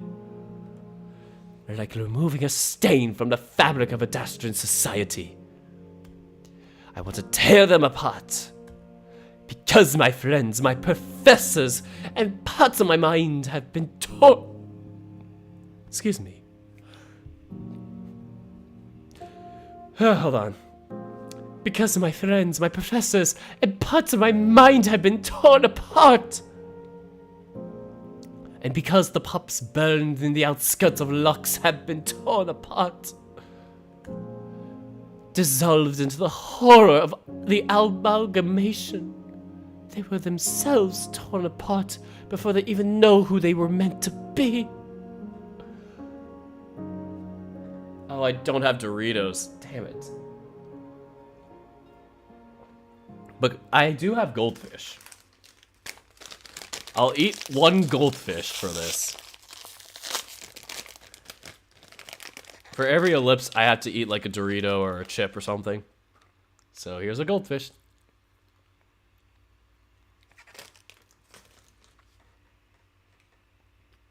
I may have forgotten to do it earlier, but I don't think there are a full ellipses like this.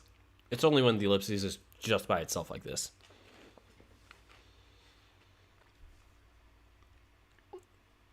Anyway.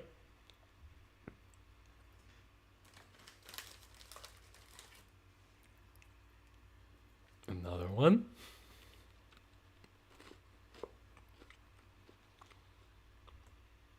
What is this? This disturbingly lucid dream. Is this a dream at all? I stared out into the vast stretches of space in awe of the size and the simple fact that the universe exists. Vaguely, I wonder if I had died. As if the moment I smoked the pipe, I actually did die. Or maybe our ship somehow crashed, and I've been left to float through space forever. Or for only a few more seconds before I suffocate. That would be alright. I decide even as I take a deep, easy breath of air. I would rather feel this way, insignificant and meaningless against the monolithic oppression of the universe. It makes me feel oddly peaceful. My goodness, Scipio.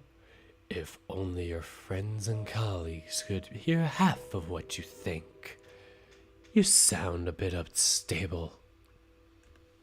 A deep... Oh, it's feminine. Oh, whoops. Oh, I think this might be Mira. Oh, I think I know who this is. A deep but feminine voice comes from seemingly every direction. I look around, suddenly feeling as if I'm being spied upon, wondering if the directionless voice is from my own head. What? Amicus would not be happy to hear that you wish to raise entire districts to cleanse Adastra of its lower class. The fur on my neck prickles. I still have no idea what is happening. If this is truly a dream, or possibly even another side effect of the drugs. I didn't mean to think those things. I don't truly believe them. I mean, there's a deep, raspy chuckle. The one that I recognize as distinctly feline. The one that I've heard many times from recordings that involved Hindus. Or Hindos. And I don't believe that young wolf. And good guess. Especially for someone who has never met a tiger. Mira! Woo! Called it! But can you guess who I'm actually? Or who I actually am? Her eyes are so piercing, so intense, that although I want to ask her again what exactly is happening, I feel obliged to answer. And so, I quickly learn through a list of tigresses I know of, only one of which is alive, the current ruler of Hindu. Maharani Arti? Maharani Arti? The tigress eyes me closely, so that I lower my ears, just wishing that I can wake up soon. Consider the impossibility of where you are. You think Artie would try to come all the way here to talk to some pup? I swallow hard, trying to think and trying to keep my breathing even. Because whatever this is, I think that it is somehow real. Which makes the possibility of that this being can read my mind all the more disturbing. But there could be an explanation. Are you Mira? The quiet smile on her face answers my question. Well, I suppose 2 attempts is not terrible. Though I must say that the human knew immediately. Amicus is human? Or Amicus is human? If that is how you refer to him, yes. My explanation is seemingly more likely, but I can't imagine why it would be the case. Mira stays silent, though the knowing look on her face tells me that she's waiting. Are the parents doing this? Are they making contact with me? Just like it is rumored that they did with the human. Mira is quiet for a while, so I stay quiet as well, unable to think of any other reason for this to be happening if it is really happening. The parents are a complex matter, Scipio. Direct communication with them is impossible unless they break their own rules involving interference. I try to think of something else to say, but it is clear Mira is holding back information. Instead, I try to be more direct. Why did you bring me here? Is there something that I am supposed to do? Or maybe you have instructions? Well, Scipio, I heard you. You are in need of guidance. You are wounded, but in a place that cannot be physically treated. You are damaged in the heart. Mira taps a finger to her head. Your brain is stupid. Your brain be injured. You fear death. You fear the amalgamation. Rather, you feel it is an abomination. And deep down, though you will not admit it even to yourself.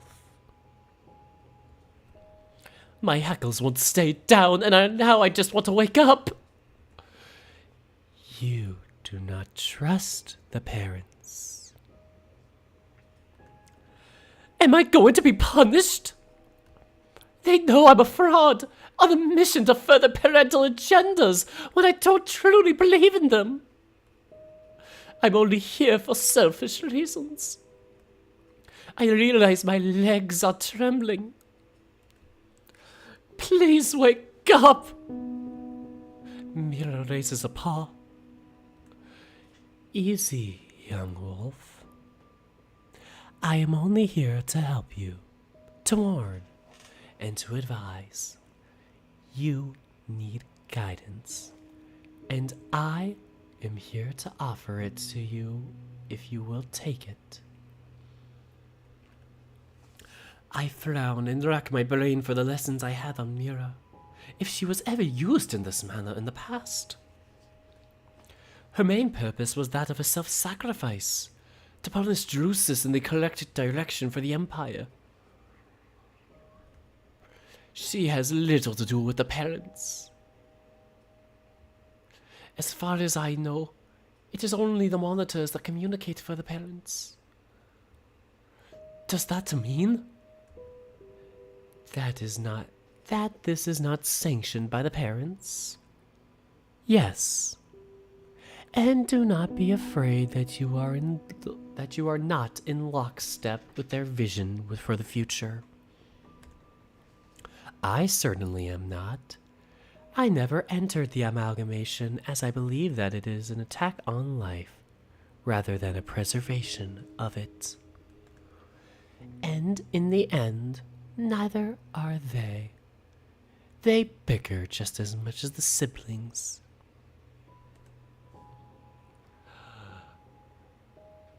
The portals of the odd, in-between world begin to shimmer and fade, and I realize it's ending. Wait, please! You say that you did not have to go to the amalgamation! That you can help fix me? Please, don't leave me yet! Mira smiles at me, at my desperation that I know must look unhinged, but I truly am desperate. This will not be the last time we speak. Trust that I will appear again when the time is right. This was merely an introduction. Okay. Thank you, Mira.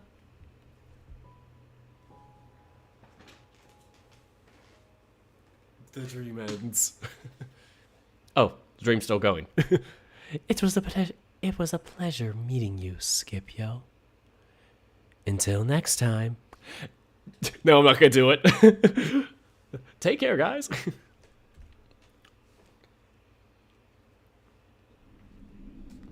I slowly open my eyes, and this time I know I am truly awake.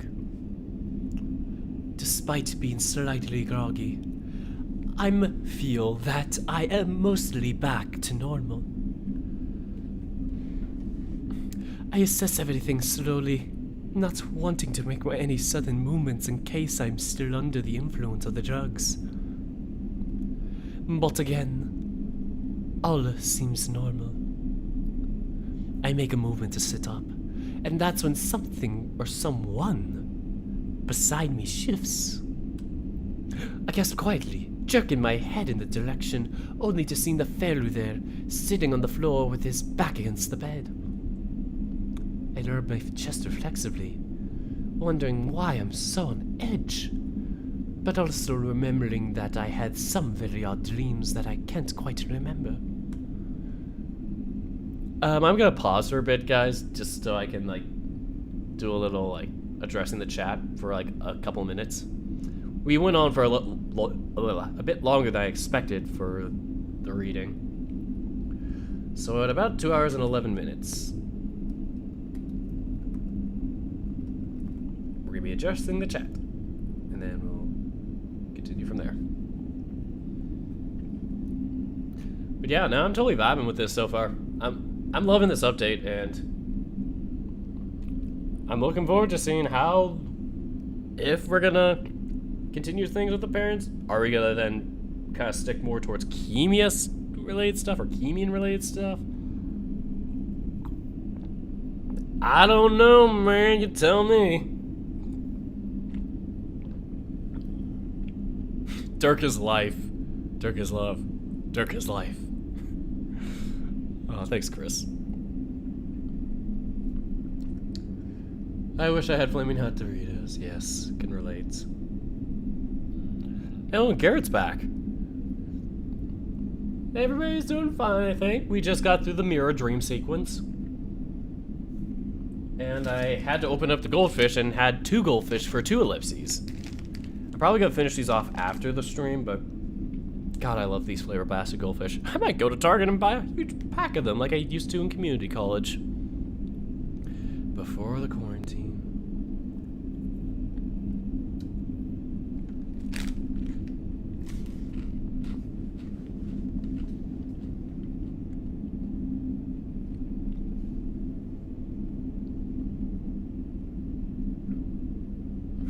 This is getting mighty juicy, but as the mighty Bible says, I must rest on this, the holy Sunday. See ya, people. Today's Monday. But see ya, I guess.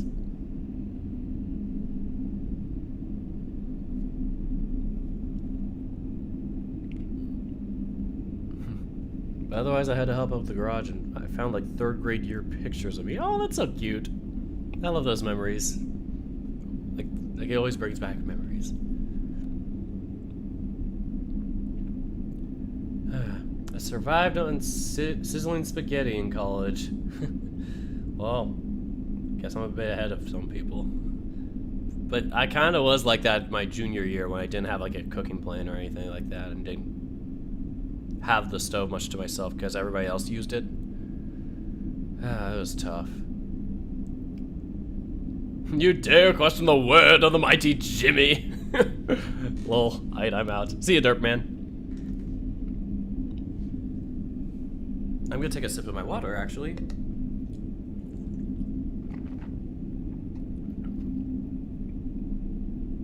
Yeah, class starts Tuesday. Huh. Oh, I forgot. Almost all the semester schools tend to start breaks later, or end their breaks later.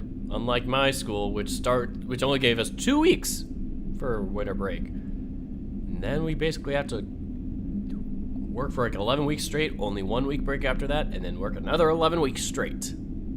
I love my school system. Alright.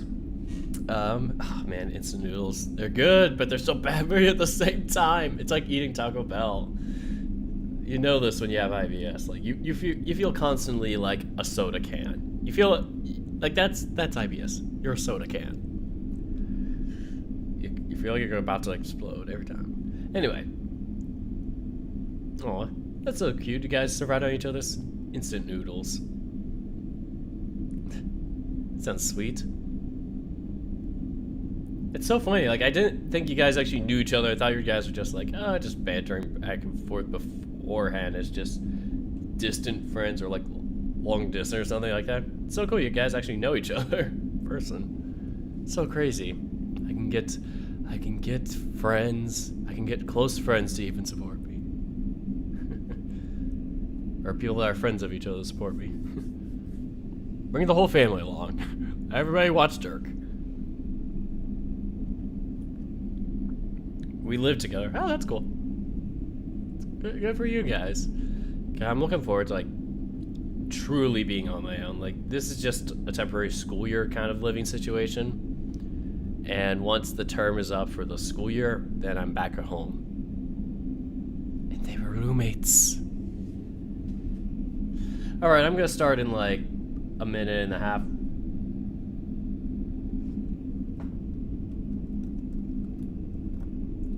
Just gonna type down the chat here.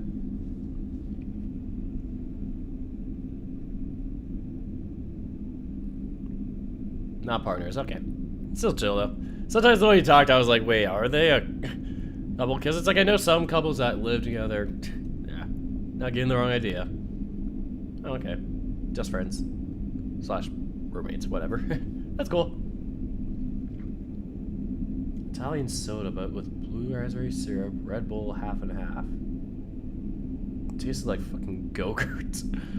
That sounds really tasty, but really crazy. I feel like I'm gonna end up like Scipio if I tried that.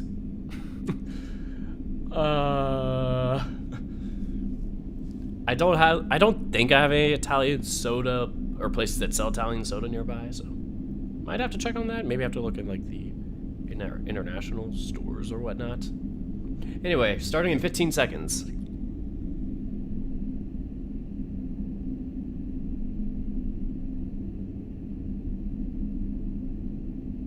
5, 4, 3, 2, 1, and start. Here we go. Oh, sorry for startling you. And apologies if it seems that I am still treating you like a child. But unfortunately, after what happened, I needed to be nearby. For my own peace of mind. I shift and turn over so that I'm facing Neferu more directly, simultaneously pulling back the covers as an invitation for Neferu to sit, which he does. You don't have to sit on the floor. We've shared a bed before. In both ways. Well, yes. But you seemed upset before you went to sleep. And I feel it's rude to impose without asking in the first place. Well, now that you know that you are always welcome, unless circumstances really change. You seem to be in very good spirits, the way you always seem to be before this mission. You say that as if it had been a long time. We're not even a day into the mission, Neferu. Neferu is correct, though. For some reason, I'm far more optimistic now. More confident. More... Suddenly, I have some recollection as to what I dreamed. Or didn't dream. Oh, I went backwards. Does this make me go backwards? Oh, never mind. It does feel like a very long time. And like it or not, what has happened to you since is very troublesome. Are you alright? Neferu catches me not really paying attention as I visit the dream, or even vision, of Mira. Sorry. Just thinking back on what happened. Yes, it was somewhat ridiculous, but I think I have my mindset in order once again. Oh, that's good to... Oh, that just went to my normal voice there. Oh, that's good to hear. Oh, no, I can't do it. I'm trying to do it, like, out loud. Oh, that's good to hear. So I'm trying to do that, but louder. Oh, that's good to hear.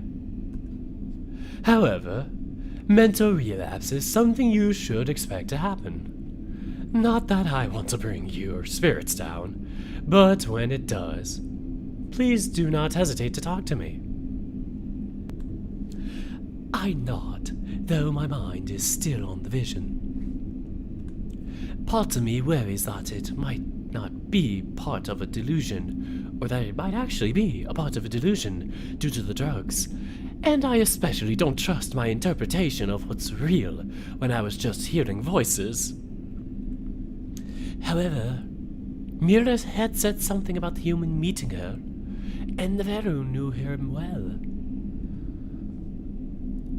Perhaps he knows something about this, or perhaps even Amicus, though I immediately have a strange, but discernible, feeling that might not be the best idea.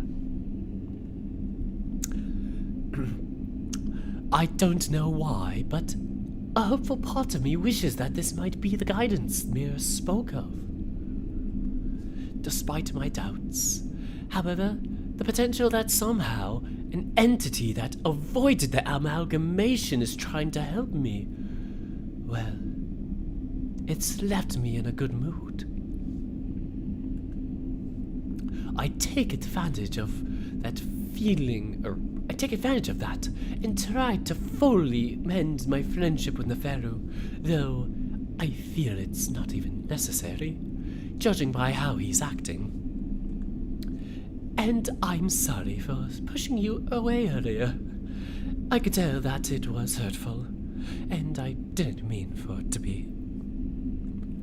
I simply wanted to appear less weak during a moment of weakness. Ah, you do not need to apologize. That is my own fault. Oh, how so? In the back of my mind, I remind myself that despite the intimate, close feelings I have with Neferu, this is all still technically a game. I should be calculating the best way to establish a relationship that Neferu cannot do without, even if Khemia itself is at stake. Vitrus told me earlier that this is an especially promising exploit, considering Neferu's relationship with his family. That is my job as a diplomat, but right now, I'm following my emotions wherever they take me. That is not how a diplomat should do their job. Still, this feels like the right path, and I imagine there has to be some level of genuine emotion involved if I'm to be most effective. Neferu looks at me candidly, setting his lips in a thin line. I don't often like talking about it, but after how I treated you, I owe you. So, I once knew an orphan by the name of Alexios. Get him! Everybody beat up Alexios right now! Oh? You knew him? Personally? Alexios, the pet of Cassius, Amicus' brother and one-time false emperor. Alexios was an agent of Amorpha sent to Adastra to send chaos in the very fabric of our society, a mission that was ultimately successful. One could say he is the main reason for the riots occurring. Well, I knew him, but I doubt anyone knew him personally. Anyway, despite nearly toppling the Adastrans' stability, he was never a very good spy. He was simply underestimated. And he struck Cassius's fancy. It's easier to be a spy when you have such a connection to the very heart of power. I keep a straight face, but can't help but wonder if Neferu is emphasizing this on purpose, because he sees right through me. I see. Well, whenever he found himself concerned, he often fell into a bit of a cornered, actually. Whenever he found himself cornered, he often fell into a bit of a peculiar state of mind.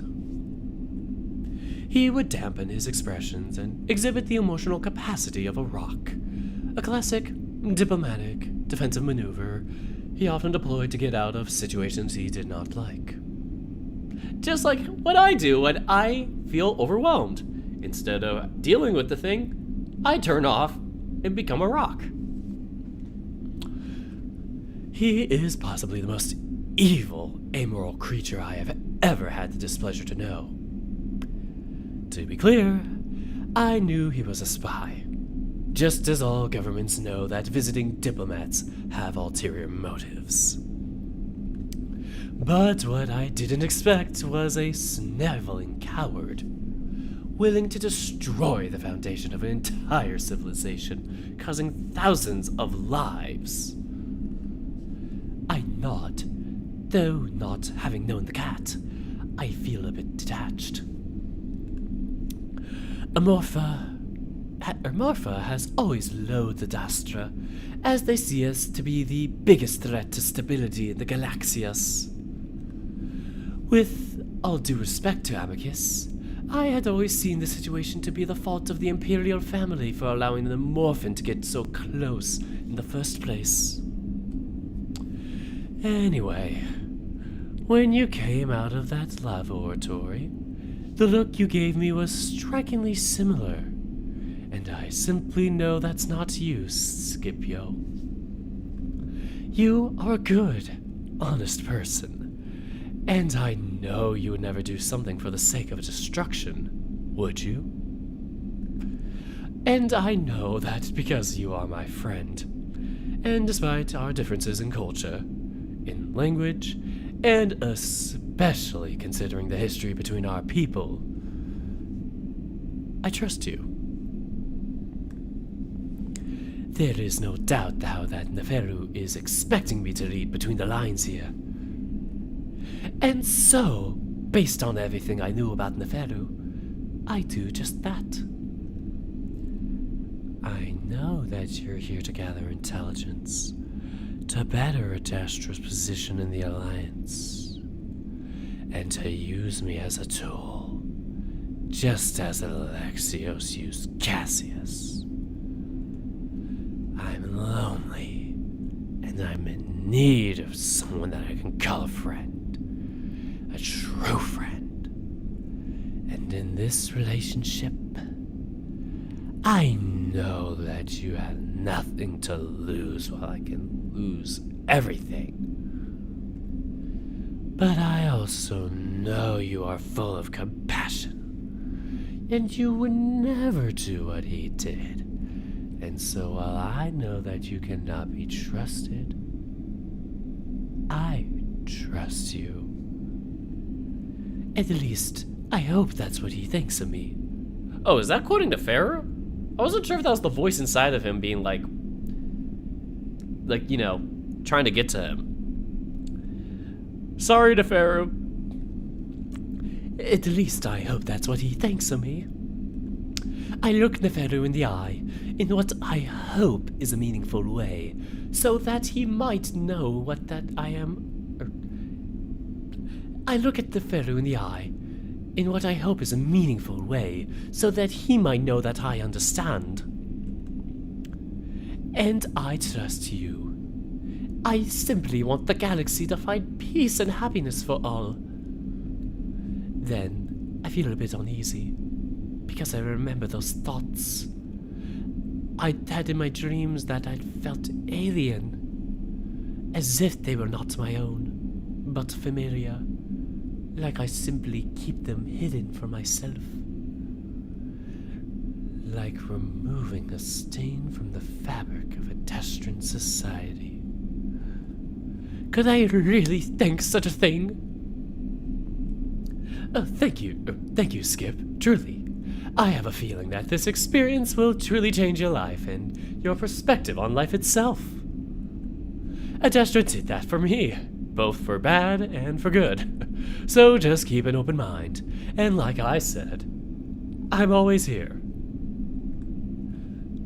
There's a soft chime as suddenly comes in over the public speakers. Exiting stretch drive in 10 minutes. Prepare for security check and royal escort. Oh boy, this is gonna be quick. Is this the end? Wait. I guess not. I'm gonna take a quick scene break.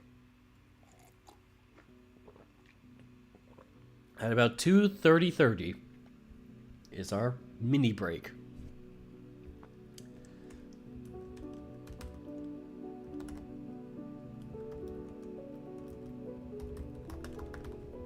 And update.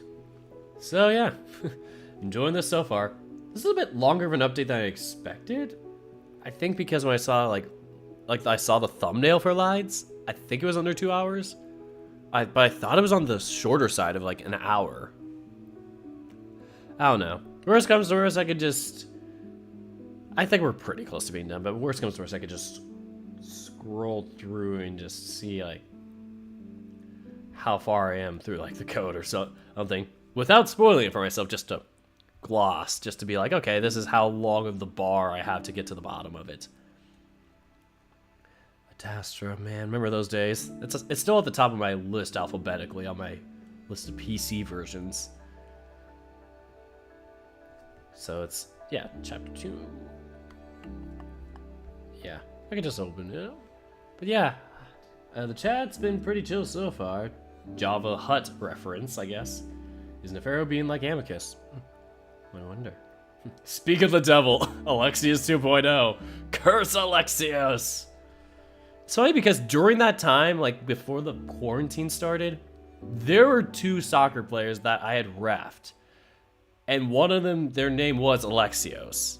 And the other, I think, was Cassius. I was never sure if I heard it right, but it always sounded like Cassius. Or Cass. And I was like, shit, are they? I'm like, is this real? There's an Alexios and a Cassius in my soccer league.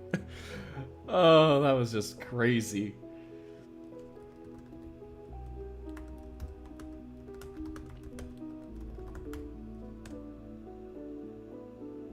Okay, we're pretty close. Yeah, we're very close to being done. Alright, so I think we probably will get done by the 3rd hour. And that'll probably be just under half an hour. I just wanted to check because Far Beyond the World was like... Whew, that was a long update. That was a... Well, they're all long. They're like marathons of updates. It's crazy because it's like the person does it full time, or at least can do it full time. I just get so jealous. I'm like, I wish I could do that. I want to be a full-time VN writer. Instead of having to do school and have to have other obligations. Java Hub was the cafe that had it. Don't know. Okay. Yeah, we don't have one of those nearby us. I've never heard of a Java Hut. I don't think. Yeah, at least it doesn't ring a bell to me.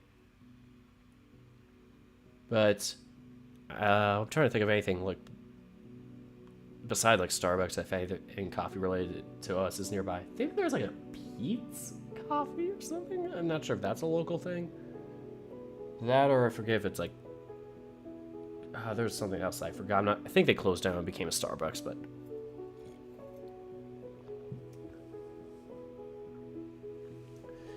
yeah. Oh, you're talking about the drink. Oh, that sounds like an interesting name, Java Hut. Oh, it's a drive-through cafe. Oh, you're talking... I'm confused, whatever. Never heard of a drink or restaurant or coffee place otherwise. Or cafe, whatever it's called. Yes, Neferu does suck. Is Scipio a spy? Like Alex for Khemia? No, he's more like just a kind of diplomat for Adastra to kind of help, I guess, express like knowledge in terms of education, or just to be helpful, I guess, in terms of like, you know, helping Amicus not be such a goofus maloofus when he's there. I don't know anymore. My mind is hurting. I think you drink too much of it. That's why. All right, so we're gonna start in 10 seconds because I don't have anything else to address. So 10 seconds. 9, 8, 7, 6, 5, 4, 3, 2, 1. I guess I slept longer than I thought. I slept so long that I took the time to hit the next line. Not a surprise considering the sedation, but now I'm fully awake. I see a vast moon below me. Planet, I mean. Khemia is a planet, after all, several times larger than Adastra. At one point, most of the land was inhospitable desert, but through years of investing in building high-tech infrastructure, along with slightly alerting the environment of their own planet, along with slightly altering the environment of their own planet, something no sibling would risk even trying. Most of it is now populated. I stare down at the place that I've been so fascinated with since I was young, and found those picture books in the library of that school for the gifted. From this distance, it is a bit strange to see such an unexciting looking planet. No one would ever guess that the most advanced civilization in the galaxy exists on the surface. At least, if they somehow were able to avoid seeing the vast numbers of space spacefaring ships flying back and forth. A few ships that have been several kilometers away still look impressively large, which must mean they're gigantic. At that moment, I realize that I'm seeing something that I've actually studied. The Space Cruise resorts, each the size of small cities, taking Khemians and many other children and siblings on affordable high-tech vacations. Oh my god, this is gonna be like the Elon Musk or whatever thing where it's like we have space hotels in the future. Oh no. My feelings of wonder only multiply as I remember that the earliest Khemian history is rather bleak. Despite having civilizations before even being uplifted, there was constant war between what were known as water kingdoms. The planet was always at such high risk of drought that the security of water always determined influence, power, and future stability. But, as they always would, the Khemians overcame it. There's the CG. You got Scipio's big pobs on the windows. They big pobs.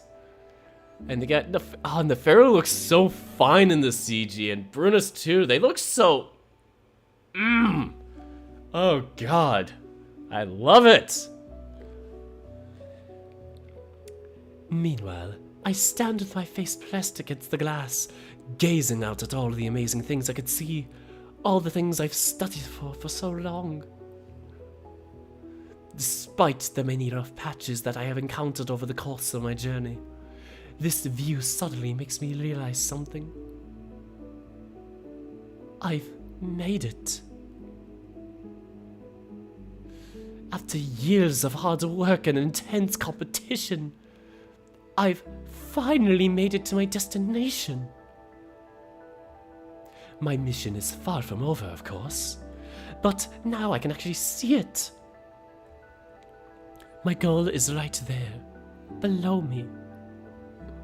Not only that, but I might be the first wolf in decades to have seen this view. For a moment, reality seems fragile again, but in a way, that is euphoric. I very much hope that I'm not dreaming. Do I dream? Oh, that's a weird font for Brunus. Or is it just because of the background? It looks so weird with the what's in the background. Just whatever. You like seeing that? You like staring at boring things, kid? Everyone's jealous of Khemia, but damn, is it ugly to look at from afar? I twitch my ears in acknowledgement of Brunus's teasing, but I continue staring, wanting to imprint the view into my long-term memory. It's a sight I'll never likely have again, especially if our departure has us facing the opposite direction. Khemia is the subject of his study, Brunus, and the first time he has seen it in person. I know. It's still just a ball of sand, though. At least Adastra looks pretty from above. I do somewhat agree that there isn't all that much to look at. Meanwhile, Adastra has plentiful diversity and seasons to take advantage of. By all measures, Khemia should have been behind the rest with the terrible start they were given. But once the parents established contact, the Jackals united faster than any other sibling, fully committing themselves to the parents' vision. This led to Khemia having an edge over all the siblings ever since. And all of this legendary history took place right there, on this planet. I smile. When a university student chooses Khemian culture as their discipline, they must have at least one course in Adastran culture that emphasizes the best of Adastra. And despite knowing it all to be blatant propaganda that was so clumsily, it usually just left me feeling embarrassed rather than proud, there was a value that they managed to instill in me. Reminds me of having to take a politics class or whatnot. or doing government classes where it's just like, oh, or U.S. history classes, but don't worry, America did great things. One should always be wary of a complete submission to a higher power. This doesn't include the Emperor, of course, but rather it was targeted at the parents. There is a certain amount of pride that comes with being the most rebellious sibling race, though the Amorphans might hold that title now. But in the end, we've paid dearly for it. And despite that propaganda instilled pride, I can only stand in awe while staring down at the home of the Jackals, these siblings that are one step away from parenthood. Despite not having set foot on the planet yet, I'm already extremely envious of those beautiful ships, and I can only wonder where Adastra would be if we cooperated better. Like, it's gonna be like that futuristic meme with like the futuristic picture where it's like Adastra if they cooperated. It's like the spaceships and the future houses. Neferu and Brunus talk amongst themselves, leaving me to absorb the moment. I've only snapped out of it when I hear Vitorus with his ready, rapid-fire voice nearing the spot that Neferu and I stand. Meanwhile, Amicus's deeper, calmer tones give one-worded answers. I finally pull away from the window in time to see two of them come around the bend of the corridor. Amicus looking annoyed while Vitorus looks a bit excited and agitated. Massive! Massive! Jackals spread all over the land, and all sustained with renewable energy and recycled water. Indeed. Then Amicus spots me and perks up. They bested their own planet! Yes, Scipio, I wanted to. They've harnessed the power of their entire star with structures hundreds of times larger than our construction projects. Vitorus, please. Imagine if we could do this! Imagine if we could even achieve a fraction! Vitorus, stop for a moment, please.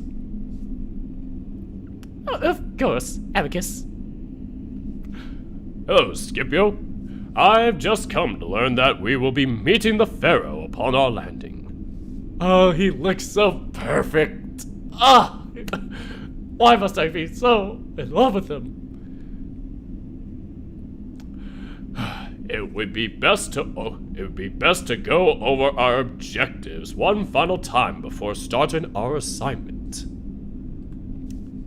Oh, what are our objectives? Will we ever know? Oh, I thought it was gonna be 2 weeks.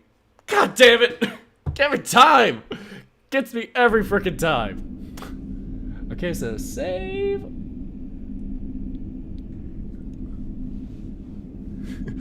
So, it would be best to go over our objectives one final time before starting our assignment. Flash to black. Fade to black. And to be continued.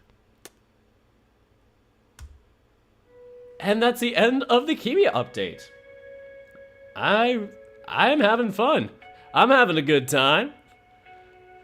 Man, oh god, I look forward to like update 3 and all that. And I don't know, is Khemia gonna start doing like faster updates? Like, there's no like, there's nothing I've found to like imply that or anything. I'm just wondering like, are the Khemia updates gonna be like this, like, you know, kind of here and there where it's like every 3 months or so, kind of like how I do with my VN? Because man, they're just such great treats whenever you get them. It's just like, I just can't wait for them. It's like such a breath of fresh air to play this VN. And it felt like when I played Adastra, there were moments where I was just like, you know, there were moments where I was like, okay, I'm so frustrated at this game. And then times like this where I was like, or well, not like this, but then there were times that I was like, yeah, this is pretty badass. But the Khemia so far, I'm just loving it all around. And since we already have the Adastra universe kind of giving us a start on it, I just am vibing with this so hard. The vibe checks have been passed with Khemia. I honestly think Far Beyond the World set a standard on content, both in quantity and quality.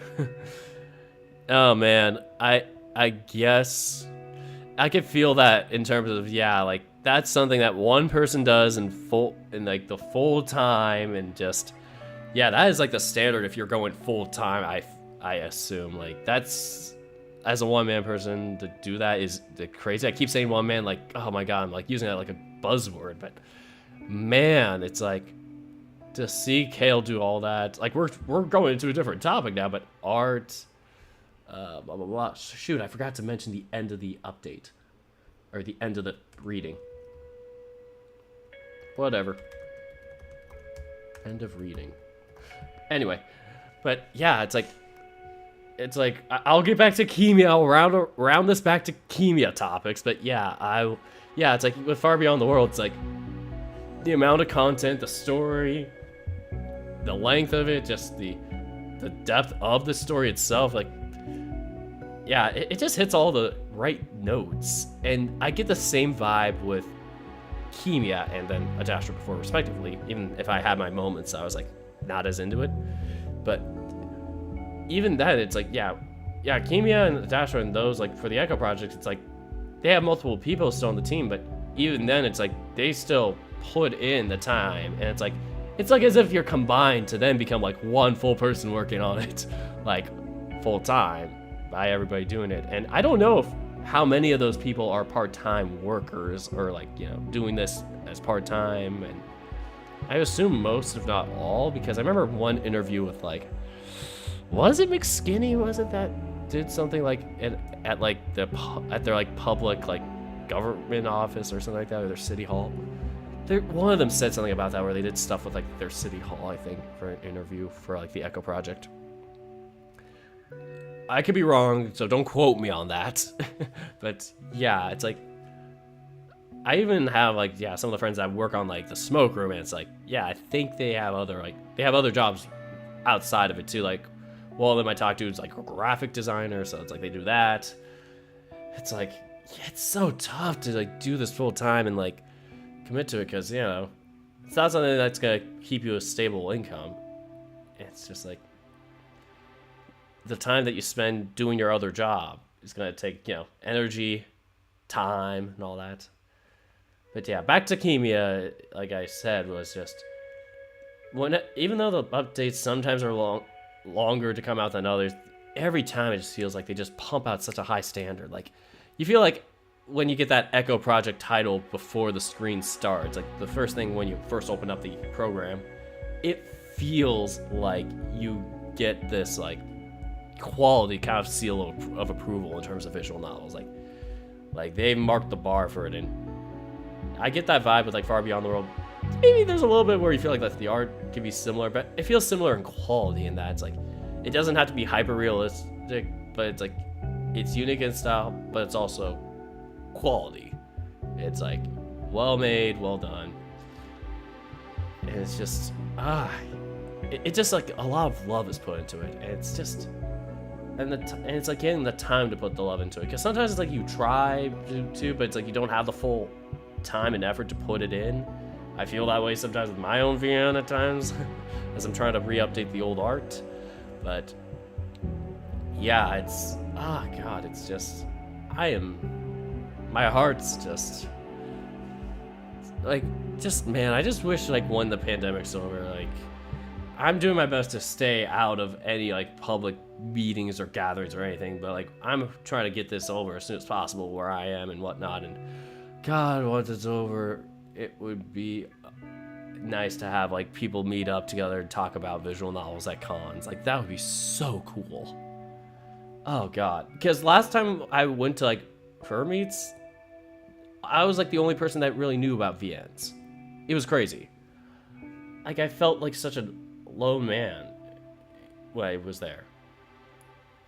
I think, yeah, at least the people I had talked to. But yeah, it's like, it just feels like when I go to a con though too, it's just, you know, I just miss that feeling of going to a damn convention center.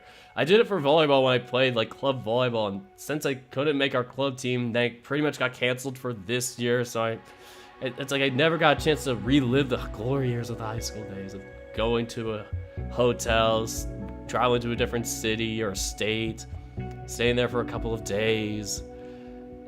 That's the thing I would love for when cons are safe. Ah, man. And it's frustrating now because I'm sitting here going, I wish I could do those things now. But yeah, even like I see people doing volleyball stuff, like volleyball tournaments, like my friends are running. And it's just like, God, it's just so irresponsible. You can be spreading things. But yeah.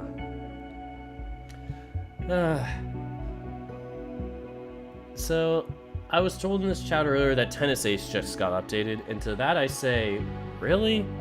Because I think they do it where it's like the patrons get updated 2 weeks early. So sometimes when my chat tells me that, they accidentally mention the patrons release. So it's like, okay, now I know, give it 2 weeks. But still, it just feels like, okay. I'm like, you gave me a false alarm. I was worried that I'd have to catch up. I might just double check right now to see if it's actually public. Are you freaking kidding me? It's only been 20 days! You just released the public update basket? Now I have another VN to catch up on. I got password I have to do the Dean route for. I have to do Tennis Ace. I have to do the rest of the Far Beyond the World. Oh god, it's just gonna be a lot of catching up for me. And I have to do my VN, like catching up on making the mapping for that. I've only done like the first 2 points of it so far because I'm still trying to figure out how the like mapping works of it. And this one's gonna be the June update for it. Day 29, okay. Yeah, so it's only 1 day for that, thank God. So hopefully not too long.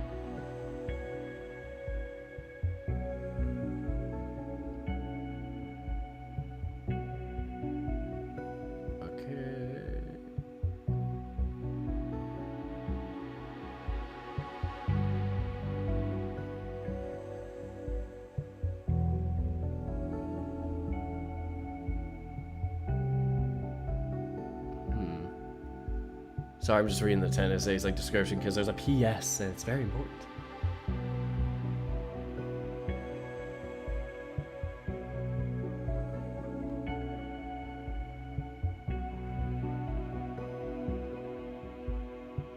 Uh-oh. If anyone tries to creep over Aki, I will ban you, no questions asked. That's the thing I was like, I'm like, why is it talking about Aki? Because yeah, there are people that are, yeah, that kind of take the love for Aki too far. Where it's like, you know, rather than just like, oh, it's just a normal fan art of Aki, just like some people get like attracted, and that's when it's like, no, don't get attracted to a 12-year-old. That's creepy. And so yeah, I can't believe people like there are people like that exist out there. Ugh. But anyway. So now we're talking about Tennis Ace. Oh man, I'm losing like track of my thought process. I will watch all these streams because you are my favorite YouTuber. Oh, thanks, Corey. I love how the beginning of this video, Perpy was like, I may or I may not donate. Until. I'm glad though. I'm just happy to be here and just have a day where we don't have any crazy notifications going off and spamming notifications. But yes. Sorry, I didn't mean to make it sound like, oh, they didn't. That's bad.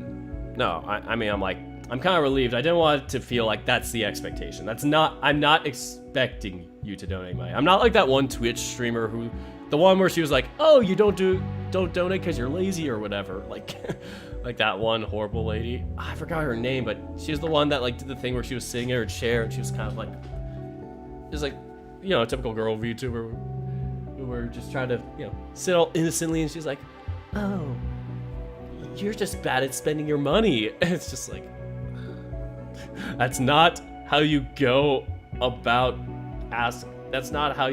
advertising your money and advertising your brand. It's really your brand of things. It's not like forced mandate to watch it. It's not a paid subscription. It's, yeah. Anyway, I'm not Pokimane. Oh boy. I'm not gonna talk about that group of like streamers and whatnot because of too much going on with them. But yeah, this is the end of the stream. Anything else before I go? I'm just gonna leave 1 minute left to let you guys throw in more comments.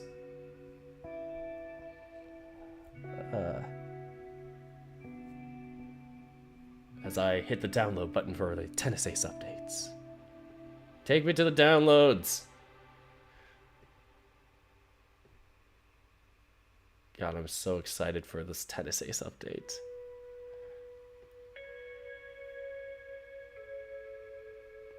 And I'm getting followed by more people on my itch.io page. Speaking of which, I don't have it in the description of this video, but I guess you could follow my Patreon and whatnot for updates about things. But yeah, I haven't posted my itch.io in here because I don't want to spam my own game at the same time. Like, I feel like that would be kind of like taken away from the VN, like this VN. So yeah, internet's back. Have a good day, Dirk. Have a good day, Corgi. Yeah, I hope you have a good rest. I definitely need it, and that's why I was like staying up a bit later, because I knew I have the day off tomorrow.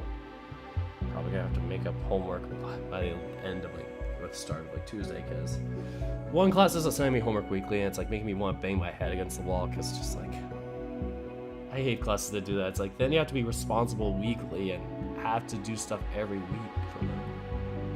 But then again, that's like most classes I have. I got lucky last quarter where I only had one class that kind of did that.